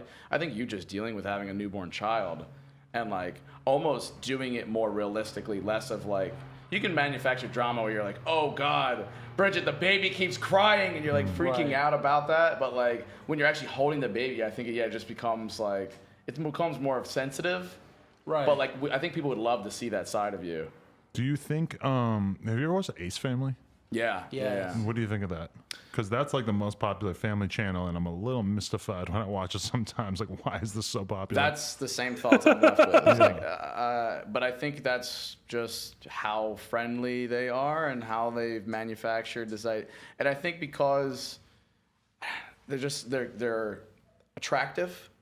They're attractive. They have her more than him. Yeah. She's ridiculously beautiful. He's all right. Oh God. They're inspired, I think, by a lot of because we have no barely any female viewers, but I think the female demo is eats that up. The dream life, the dream family, the dream home, the dream husband. I think the female audience really glorifies that. That's another thing people don't really understand. When you look like this, you have to work really hard to make money on YouTube, okay? This was hard to make money, okay? Oh, crap. I monetized this. You gotta use comedy, bro. I had to do something. Okay, yeah. It's definitely, that's one thing that I've thought about when watching their shit is I don't know. I mean, they have she's super good looking. He's good looking enough, I guess.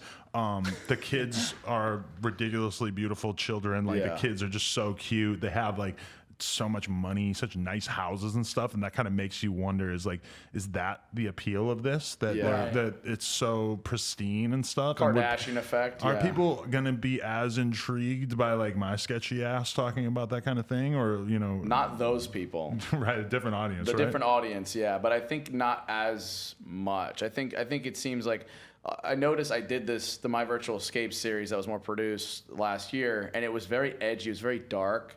And a lot of people loved it and related to it, but there was also a subset of them that were like, I go to YouTube to escape all my trouble. Right. I don't want to be reminded of it. I want to go to like the happy place. So I think seeing Ace Family is just like, hey, here's our happy family. Yeah, guys, exactly. It's like there's these YouTube channels that are almost unrealistic. They're so rich. The family just seems perfect. And I mean, that's not real life, They seem like they just have a perfect family, a mansion, they're rich. Everyone wants that life, but unfortunately very few people can actually live that life. It's rich lifestyle, and everyone's just like, it gives them that dream, that imaginary delusion, whereas like, I don't know, maybe some of the edgier stuff, if you keep consuming that kind of thing, it makes you more depressed. And maybe that was something like after AGP's passing, maybe a lot of fans stopped watching, not just because the content's like, maybe the content's still awesome, but they just couldn't bear to like, see Michael grieving, and it just makes them very sad too. But that's the thing, viewership went up. You know what I mean? Yeah. When Dad was passing, I was getting between 150 and 180 per video. I'm getting like 300 now. You know what I mean? And it's not because of the grieving stuff. It's because of just the drama. You know what I mean? Like that has increased, trifold. But I've really tried lately to stop showing it on camera as much. Not because they won, but because I feel like I'm finally getting into a better place. Yeah. But people have seen it from, I've shown them the absolute worst as it gets. Like, because you did a good turn. Because there was a time where your audience was done with you. Just like last year or so, they were like, dude, you're beating it to death, like it's over with. But luckily, I understood what they were saying. I got it. If I was a viewer watching, I would be like, you're doing this too much. It's been a year, get over it. But they haven't lost anybody that close to them before. You know what I mean? That, not that I wish it on them, but when it happens, they're gonna be like, okay, this is a lot more painful than I gave that kid credit for. It's a daily thing. Yeah. I was just talking over dinner the other night about Dad, and I started crying at the dinner table. Not on camera. Like, it's one of those things that's constantly going to be in my life forever. But hopefully, it was his best friend, guys. Because it's just Angry Grandpa was literally Michael's best friend. His dad. In all aspects, like because you showed that process, Mike had so many people come up to him at VidCon saying like, I lost my father too. You dealing with this really helped save me, and the same thing is like with my stories too. It seems like whatever I put out there, that resonates with them, and with your lifestyle too, to show, like you said, with the pills story and like the drug addiction or like, partying lifestyle of women, it'll attract those people. And even if it's not like a large group of people, you can almost measure the depth of impact more than the scale of the numbers. And I think that to me, and I think to Mike too, that's what always has mattered more, is like not the numbers, but the value of each number. Like when you really break it down. Yeah, because I mean, when you think about why the Ace Family does good or whatever, it's because a lot of people have this. It's like the most human thing you can imagine is to want to have a family, to want to take care of your family, whatever. For me, one of the things I'm the most scared of in life is losing my parents, because I just know I'm not equipped to handle that. And I know how hard it would be for me to go through that because I love them so much and everything. And you can imagine that there's like, that's a very, very common fear because most people haven't lost their family yet, or they only lost one of their family members. And that's just like, to be able to sort of live that experience through YouTube is kind of a beautiful thing that vlogging can allow, to get to see that on a day-to-day basis. Even like a podcast, if you say you're a dude who just goes in once a week and does a podcast, I mean, you're kind of presenting like a polished perspective of that experience in comparison to the person who's living it every day in a vlog. Yeah, I never wanted to be like, a lot of people make the argument that my content is fake, but I didn't want to, me personally, be fake. So my content, even if something is staged, me as a person is authentic and genuine. And so I didn't want to hide the real stuff from me from the vlog. So if I was hurt and I was crying, I'm not going to be able to record anything else, and I don't want to be like crying and they go, okay, you ready? Let's do this scene where I'm really happy. That's how I was feeling, so I showed everybody. And if that looked like I was taking advantage, that's how they saw it. But it was really just, so many people at the time were telling me that I was helping them that I kept doing it for those people because I knew, at least me personally, looking back on it one day, that I would appreciate it more because going back now, I have all these videos of Dad I can look back on and how I felt when I lost him. So I like looking back on that stuff. Do you do that? Do you like go through the archives and watch old footage of him and just use that as a way to sort of reconnect? I'm able to now. I wasn't able to before. Before it was like, I would say the first year. Like I have all these unreleased videos that people keep begging for. What happened is I was doing really good. Speaking of that, guys, I really hope we can see some of these unreleased Angry Grandpa videos in the future. I hope Michael decides to release some. Releasing all these videos, and then I released this video for St. Patrick's Day, and I lost it. I was mentally unstable until December. Really? Because I was editing this video, and he was so good in it. Like, he was such a natural on camera, and I was like, I miss, like, just getting a video, like, oh, Dad, let's do it this way. Oh, let's do it that way. Like, there were certain parts in there I wanted to call him up and be like, hey, yeah, can we, we need to reshoot this part because it wasn't as funny. I can't do it. What I have is what I have. I can't. So is Michael saying all the Angry Grandpa videos were staged? He just said, call Grandpa up and let's reshoot the video. Like, I'm not mad. I still think the videos are very entertaining, but how many of the videos were actually staged? Because I thought a lot of Angry Grandpa videos were real. But I don't know. That's crazy. Michael's saying that they would reshoot videos with Grandpa? So does that? And he said Grandpa was a natural on camera. So does that mean Angry Grandpa was just putting on an act during the videos? That's crazy. Go over it and come over it and get a new scene shot a different way because he's gone now. Yeah. And so as I'm editing this, I'm watching this and I'm realizing it's like sinking into me. Like, this is the only way this video can exist. No alterations. And I can't shoot another one ever again. Yeah, I think people struggle to understand the connection you had with your dad. And then even just like how influential and just historical the fact that like his passing in the YouTube community, like never has there been literally like a number 2, like best friend, like basically partner on a channel that's passed. I think people are like, oh, it's a grandpa, like he passed. Like, yeah, it's like, no, this was your dad for one. And they're thinking like, oh, their relationship was bad, like all this stuff. But like you guys behind the scenes did everything together, like planned out everything. So it's like, it's a shame that like they don't get to see that full picture of your guys' relationship. Like you, I had this huge fear growing up of my parents passing. Mostly my dad for some reason. I love my mom, but it was always Dad. I remember being 6 years old. I said this at my father's eulogy, actually. I was 6 years old, and I was listening to the Red Hot Chili Peppers Under the Bridge, and I got really sad. And so I walked up to him, and I was like, hey, Dad, I don't want you to die. And he was like, well, I'm gonna. So are you. Well, I'm gonna. And ever since then, it was like almost a daily basis of worrying he's going to die. I would sometimes open his door at night and make sure he's still breathing, and once he is, go back to bed. And just sometimes, once I moved out of the house, be afraid for the phone to ring at 2 or 3 in the morning. Somebody's calling me at 3 in the morning. I'm like, uh-oh, what happened to Dad? Yeah. And the other day I was doing an interview. Oh, crap. Side note, I was doing an interview, and I looked down, and my fucking mom called me twice. And I keep doing the interview, but then I started thinking, like, why the fuck would my mom call me? Or no, it was my sister. My sister called me twice. And I'm just thinking, like, why would she ever call me twice? She knows I'm busy. She knows I got something going on. She knows I'll call her back. I had to stop the interview to call her. And it was some random shit where, like, the first call, she didn't think it went through, and so she had to call again. And I'm just like, oh, like, that's what I was preparing for. Yeah. You know? Right. Yeah, I've had that phone call too. You know, it was the worst phone call ever, dude. Like, they were like, hey, come to the hospital. You know, I was like, there it is. The phone call I've not wanted my entire life. But once you've gone through that, it's like nothing can hurt you. That's why these people that are saying these things about me, say whatever the fuck you want to say. It's like, you know, you calling me a child abuser or whatever else you want to say. My father's dead. Yeah. Okay, that's low on the totem pole to me. You know what I mean?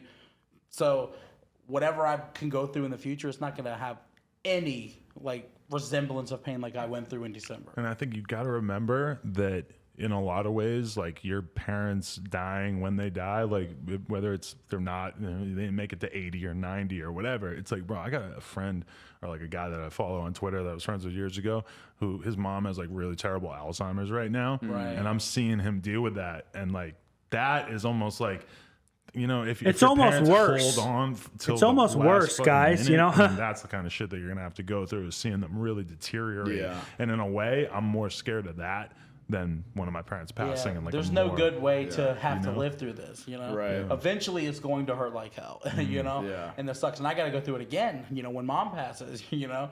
But dad was just the most significant, just because of how close we were. We were best friends, you know, business partners. Did everything that when I was a kid, I would go to the flea market on the weekends and sell with him. We would, you know, go to auctions together. I bought him that dream car. I bought him a house. You know, we had a connection that I can't describe. You know, and probably you helped him see like a level of financial freedom that he had never probably had before. I'm guessing, right? That's why I always have appreciated the fans, and I've appreciated you too, because, you know, and Ray William Johnson, because he's the reason that we even became monetizable to begin with. Really? Why? You were just watching him? We had a channel for a couple of years and nobody was really watching. And Ray William Johnson did a video called All Caps Rage. And they did a video where my dad, something about like somebody ate his pecan pinwheels from Walmart. Oh my goddamn pinwheels! Oh my god, that pinwheel got it! Oh my god, that pinwheel! Yeah, and he called us faking it and everything. We were like, uh-oh. Was that on his Equals 3? Yeah. Like the show? Oh, nice. And he said, he was like, there's no way this is scripted, because the script would look like this, and he showed like the dialogue written in script format, and we blew up overnight. We hit 100,000 subscribers in, you know, Oh 2 damn! days. Wow. After That's that, awesome. it was unbelievable. So because of Ray William Johnson, we did it, and because of the fans, they helped Dad become financially free for the first time in his life. you guys went from trailer park to like 3 houses. Right, yeah, I mean, it's true. People don't, like, we lived in like the most dangerous trailer park in North Charleston. Like, at the time, North Charleston was like number 2 in the nation for crime. Single or double wide? Single. Really? I would have loved to be there before the second Single? half of the house. You know, What was your rent at that time? free, because my uncle like left us the house. The trailer. The house. When you grow up in a trailer, it's the house. Right. You know. Damn, that's so crazy. The first time my girlfriend slept over at the house, there was a drive-by. And she's like, she jumps on the floor. Oh, and a bullet no. went through my bedroom. She's like, what do we do? A drive-by on your house, or you just happened to be... Just in the neighborhood. They just started shooting up. And she's like, let's call the police. I was like, are you crazy? What? You are calling nobody. We'll patch up the hole, and that's it. We're gonna be killed tomorrow if you call the police. That is insane. Yeah, we grew up pretty rough, and then the second I was able to get him Damn, out of I there, didn't know about that, guys. Wow. Damn. That's crazy. The trailer park, man, as an aside, I remember I had a friend growing up on the other side of town, and like we were in school together and shit. And then one day I went and rode my bike to his house with him, and we're hanging out. My mom ended up having to come pick me up at like 8 p.m. or whatever. She didn't want me to ride home in the dark.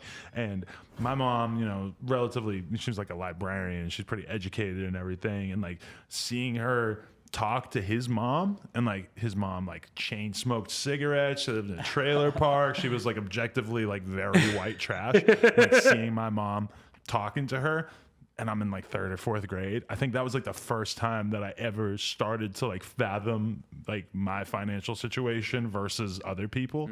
It never really occurred to me like, oh, me and my best friend are actually like really different because of the socioeconomic statuses that we grew up with. Your mom's like driving away, and she's like, honey, that was what we call squander. Well, my mom was like way too polite and like friendly that she would be nice to anyone. Like she's like, you know, she just could never be rude to anybody about anything. So she definitely didn't let on to me that like, oh, holy shit, like they live in like a really, really bad area. But I remember, you know, a year before we started making money, it's kind of the reason, I don't know if you touch on religion, I'm not religious at all anymore. One of the reasons why is we found this like really dilapidated piece of shit that it's the only thing we could afford. And my dad was living on Social Security at the time, and he went to the church and he asked, you know, hey, you know, I get a check in 2 days, but they need $500 for a deposit down. Now this house trailer, excuse me, you put a marble on the floor and it'll roll from one side to the other. You know, this thing was leaning. There was one bathroom. I don't know if it could hold us, but Oh, The preacher shit. went to Dad, and he was like, "I don't think it's in God's will, Charlie." Like, oh, jeez. Meanwhile, the preacher was building his daughter like a second house, and probably taken out of the collection plate to pay for dinner. You know what I mean? So I was done then. But who knew? A year later, all of a sudden, we have this new found I wouldn't say freedom because we didn't make money for a couple of years, but the building blocks started to form. Could you tell at that time, like getting views, that it was going to turn into like a full-time career? I could see it. I could see the light at the end of the tunnel. I knew I wasn't making it, but I knew that if I plugged hard enough, these people are making money on YouTube, and if I work, I could make something. And at the time, I was selling all the videos to Break.com. Right. They own all the early Angry Grandpa videos because they were giving us like $600 a video. And so you would upload to YouTube and then you would also then sell it to them? Yeah. I would upload it to also Break.com and they would buy it and we'd buy dinner because it's the only way we were making money at the time. Right. It was a really weird economy and very just weird life that we were living, but it paid off. It was a smart decision. There was a lot of times, Mike, you gotta get a goddamn job. I was I had a job. I was working for a guy named Paul Heyman. If anybody ever watches wrestling out there, I worked for him for 11 years. Right. We still talk now. We're really good friends, and that was my main income. And all the money was going to the house, and I was living on $50 a month to take Bridget out on dates, and we were broke, But then all of a sudden, our first YouTube check was $700, and we got, I think, Chinese or CC's Pizza or something. CC's, holy shit, balling out on CC's. CC's Pizza tried to sue us before. Why? Yeah. We got this really obscure video. Oh, God. Angry Grandpa thrown out of CC's Pizza. Now, the story is, the manager of the restaurant begged us to come film in his restaurant. So we're like, well, okay, we'll do it. He asked us enough, we came.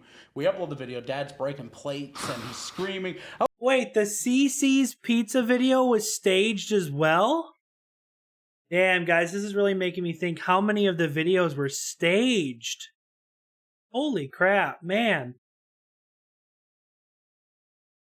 All this time, I thought the Angry Grandpa videos were real. Because Michael said we went there to film. Holy crap. Oh my goddamn deep dish. And about 12 hours after the video went up, CC's Pizza calls us. And they're like, yeah, you need to remove the video. We're filing criminal charges. The manager was fired.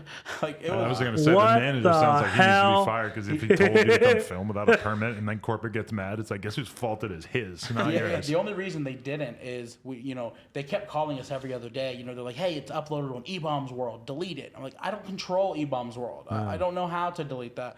And I would flag it. And finally, I was like, you know what? I got a video of Dad slipping in the restaurant because he did. I was like, if you're going to try to threaten me with legalities, we're going to countersue because his knee is busted. They're like, nobody's talking about lawsuits. I was like, well, you kind of were. Yeah. So we haven't talked to him since. Wow. Yeah.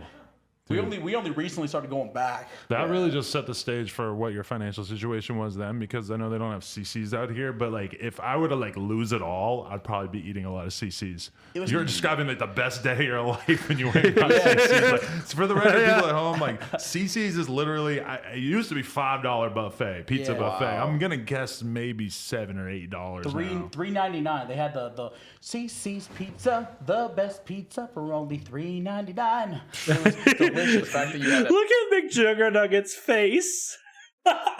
Michael knows the whole little jingle.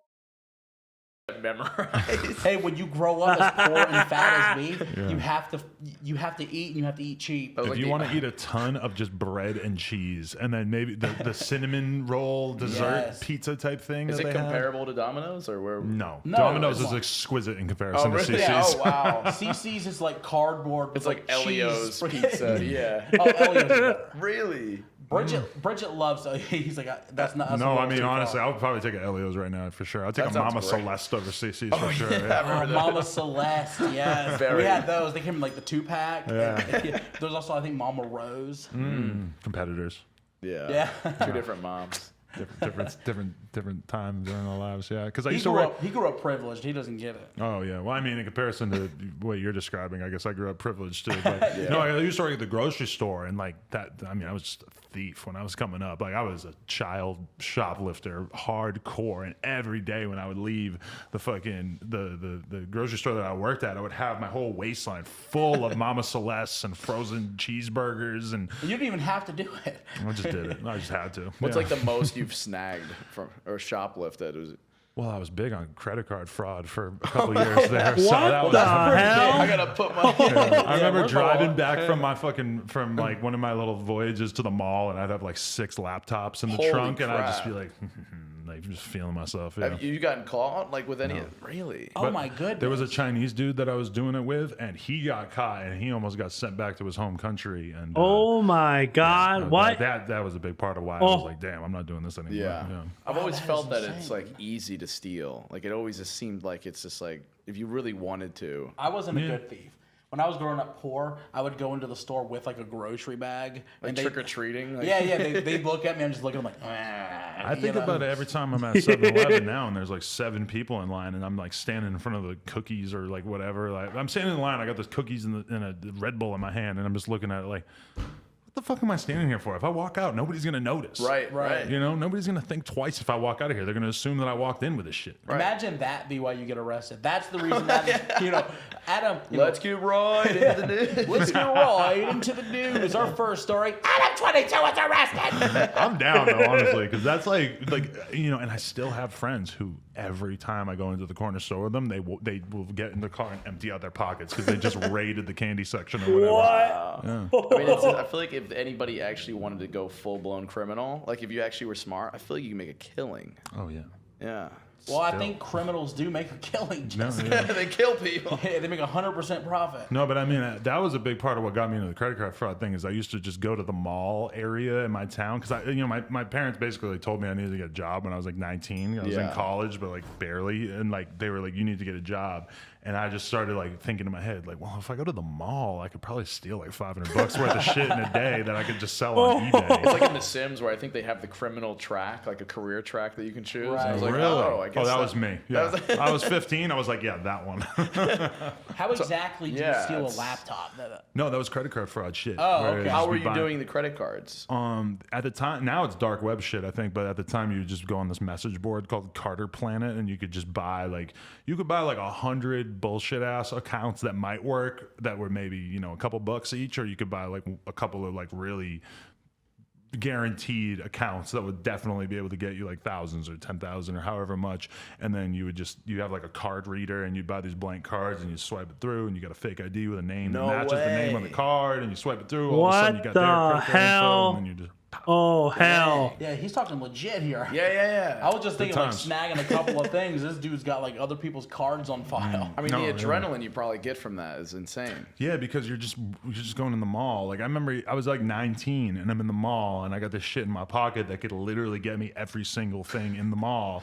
And it was like in that moment that I was like, you know what? I don't give a fuck. I just want to make money so I don't have to have a job. Like, Is it weird now that you could probably do that without stealing? You could buy anything kind of thing. You know what but I'm I mean, saying? I've tried like buying designer clothes and stuff, and I just don't care. And it's Right. weird to explain that to people. Yeah. People are like, "What kind of car do you have?" I'm like, "I don't know. I don't care." It just It's stopped mattering once you had it, right? Yeah, exactly. Because like Yeah. I remember being like a young consumer and wanting like all the cool clothes in the mall. Yeah. And then by the time I like really like became an adult when I was like 19, I was already on the credit card shit. So it was like anything I wanted to do. If I wanted to take a girl out to eat, like I'm just gonna use somebody else's credit card, and it was just no big deal. So that you already felt it. You already felt it then. So it's like the highs are gone. Yeah, I've always wanted to like own a nice house and stuff. So that's like the only. thing. That was my Yeah. goal. Like I made over $1 million last year, and I'm dressing in an in-game shirt. You know what I mean? But that's the goal. Is Michael say he made over $1 million. Holy crap! That's crazy.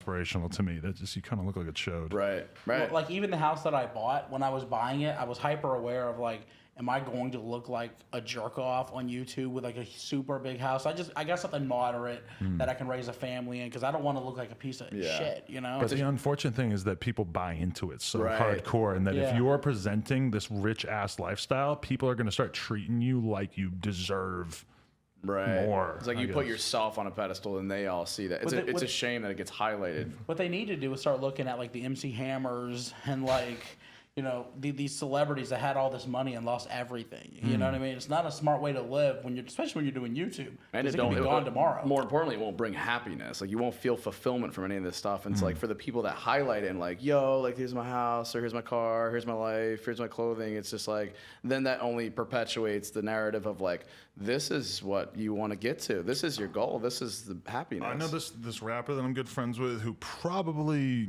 on an average night playing a festival might make, you know, between $250,000 and $500,000. What? And No. he's got a big team with him that's on tour and stuff.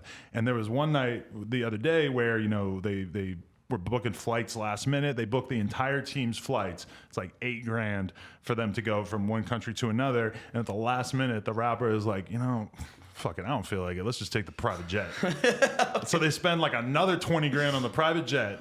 And I'm just like, bro, like this is so unfortunate that you are just willing to throw away like 20, 30 grand like that fast. Like this is really like, and I don't think there's anything I could possibly say to him that because and at the end of the day, it's like, I get it, bro. You're making like something that is way more than that amount. So you think it's all good, but it's like, it sucks that he didn't live long enough that he could really like understand the value of a dollar, because I will never take 20 grand for granted like that. Like just because I was fucking broke as fuck for so long, I just can't fathom it. And if you ever did, I feel like you'd lose yourself. You would lose the game at that point, you know? Yeah.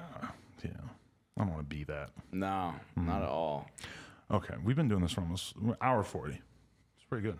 Yeah, and this is fun. They're gonna love like it. this. Yeah. They're gonna love it. They're watching it right now. They're like, we love this. We love hearing. We love you guys. Deep talks. Yeah. What do you This guys is fun to want watch, the guys. audience to do aside from subscribing to your respective channels and downloading the Storyfire app? That's the more. But I don't even care about the YouTube channel at this point. The YouTube for me, McJuggerNuggets, is just a on ramp to Storyfire. Kid behind a camera. We just believe so much in the prospect of being able to create whatever you want. It breaks my heart knowing that if Jesse from a few years ago was making the Psycho series now, it would just not be possible. Or even or Michael's content, Angry Grandpa, or even whatever it is. Like if I was just a couple years later, I would not be able to have what I have right now. And that's scary to think that it could be something valued that people would be able to learn from or be entertained by, and it's just not getting the credit it deserves or the monetization. Yeah, that's really sad, guys. Really sad. Not getting the credit it deserves. Crap. Boom. I'm just kidding, Bridget. Unless she's okay with it. I gotta go rewatch that now. That would be the best. It was the best. If I could spend 4 hours rewatching that podcast, Wait, what did he say? Bridget. it's scary. Has to Scary be times. done. Yeah. And I just want Bella Hadid to hit me in the DMs with an XO. XO. Boom. I'm just kidding, Bridget. Unless she's Dude. okay with it. I gotta go rewatch that now. That would be the best. It was the best. If I could spend 4 hours rewatching that podcast, I would love every second of it. Dude, I was so upset because I think that was almost like a year ago today. Yeah, because today's July 16th for Yeah. the record. That was July 15th was the event, and then I think that happened like maybe a week after the event or something. Well, what happened? Because I know a year ago today I was in LA. I was checking my time hop, and I had just landed in LA. And was it the one Keemstar was on? Yeah, Keemstar and Sam Pepper and But Ice I'm showed pretty up. sure it was a year ago today then. Oh, wow. Because I flew to LA and Keem was like, I gotta go to Adam 22. You know, Shane Dawson's here. You know, this thing is getting crazy. I gotta see it. I'm like, oh my God, I want to go, but it was too late. I really wanted to be there for that. You know, That will always be a weird regret of mine, is that, you know, I think it was worth it overall because that spectacle was so great, but that I probably was going to sit there and have like a great 2-3 hour conversation with Shane Dawson, and it kind of got derailed by Fousey's psychopathy. But Oh, yeah, I That's what remember happens when you that. value material things. Fousey said he's coming back. Really? Yeah, Oh, and wow. you To know YouTube? me, no, to do this podcast. Oh, and you okay. know me, I have nothing at all against making money off of the mentally ill, so I'm down. Just no offense, Me Yusuf, either. I'm sorry. yeah, me neither. For all the trolls out there. No, I mean Fousey, I just want to see where he's at. He did Logan Paul, so No, I think it's fascinating. The deeper, I would love to hear you go deep into his psyche, because I think we all have a bit of Fousey in us. That's true. Yeah, you know, when Keemstar showed up and started really grilling him during that. It was like he was just so. That was I was really thankful because Keem showed up and really like started drilling into Fousey, like really calling him out on shit. And for me, I was letting Fousey skate by with a lot of the bullshit he was saying because of the fact that I just really genuinely don't give a fuck. It doesn't really matter to me that much, you know? But Keem started fucking going in on him, and I really appreciated him for that. Keem will do that. We love you for that, Keem. We do. And we don't blame you for any YouTubers passing, which is what Keem has been dealing with for the past few weeks. So. I think he's gotten to a point now where he's like starting to like monetize the hate. Like he started to like take credit for the roach thing now. Like they had this whole thing like spam Keemstar with roaches because of whatever, and now he's put like a roach sticker on his computer, and he's tweeted, and then now he shared some article that said roaches will live forever or something. Roaches? What the hell? Guys, this podcast's almost over. It's been really long, so I'm going to just skip to the end a little bit if you guys don't care. Yeah. And so I put it in a UPS box, and you know, the whole idea of the video was going to be Dad opens it up and oh my God, it's a bomb. I can't believe it. And I had the bright idea.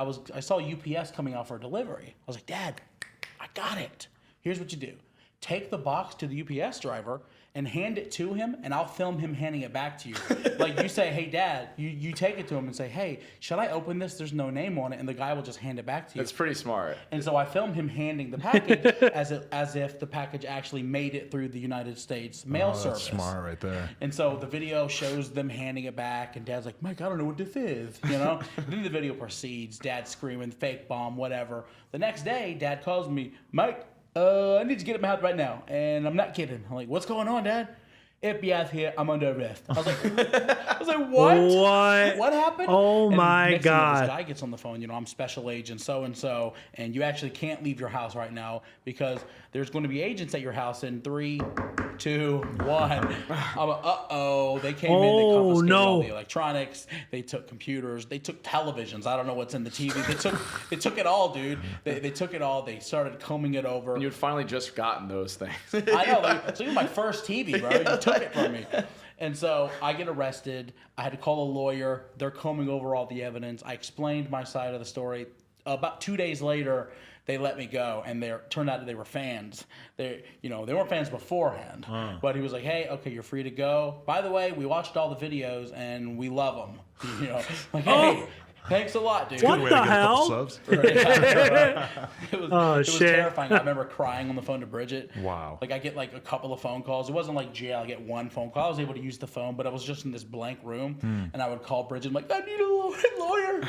I'm scared. Well, the cops, like everybody talks about the cops like they're so invasive, but when that dude ran in the store and like my friends fucking beat the dog shit out of him, he was like passed out on the ground. And then they call the cops, and the cops are like, well, but so, the threat has been neutralized. We're like, we have a guy who's unconscious on the floor in our store, and we took a gun from him. You need to come here. They're like, all right. Oh my God. They were so not trying to come here. They just like couldn't wrap their head around. I'm like, okay, the alternative to us having you come here is that we drag his body into the alley and leave it there. And I'm pretty sure that that's a crime in and of itself. So I don't understand. I mean, it's LA. Shouldn't they be like all on top of this? And this is an area where there's not a ton of violent crime. So it's like this should probably stand out to you as something where something significant has happened. Yeah. It was kind of hard for us to like explain the concept of it to them, because I think in their mind, if somebody runs in with a gun and you beat the dog shit out of them, that the average thing to do in LA. And I mean, we could have done that. We could have just dragged them out and fucking deleted the video footage. And then, I mean, we were live. Oh crap! So that really weird to film This didn't happen, you guys. Forget it. Just a joke. Yeah. Whatever. All right. A strong 2 hours that we just did. Yeah, no, this was awesome, man. I really appreciate it. Appreciate you guys coming through for sure. It was a good one. A couple of YouTube heavyweights I'm happy to unite with. It was a 5-minute walk. 5-minute walk. Yeah. There you go. So if you guys want to do any, how much longer are you guys here for? I'm here for another week or so. I'll be around for the Logan Paul foot race. Oh, you are doing that. I'm not competing. I'm just kind of like spectating. Dude, I was supposed to do it, which was going to be really tough for me because I'm not a runner at all. But I got. There's some other events on there. You do some like. It was like a relay race. Isn't it all basically running? Or there's like the was it like a shot put or discus or something? I do not know how the hell to do that. Yeah. Yeah, I leave tomorrow. Okay. I gotta love it, go though. I love to go to Dallas for Unruly Festival. Ooh, Some festival. I gotta look forward to. sounds fun. Nice. Sorry to Logan Paul that I can't come combat illness or whatever the hell you're fucking famous for. I don't know what it's for, but yeah. All right, appreciate you guys. Awesome. Thank you very much. Thanks, No man. Jumper, coolest podcast in the world. Check us out on YouTube, SoundCloud, iTunes. 5-minute walk. Well, guys, thanks for watching. That was probably the longest reaction I've ever done. I hope you guys enjoyed this reaction. If you did, make sure and subscribe, click the bell, leave a like down below, leave a comment, guys. This reaction is almost 2 hours long, so man. And it's currently 3:30 a.m. where I'm at, so I'm freaking tired, guys. I'm going to get off here and go to bed. Make sure and subscribe, all the good stuff, guys. Hope you enjoyed this reaction. A lot of you, can't even talk, it's so late. A lot of you guys asked me to react to this, so there you go, guys. I love y'all. And until next time, guys, peace.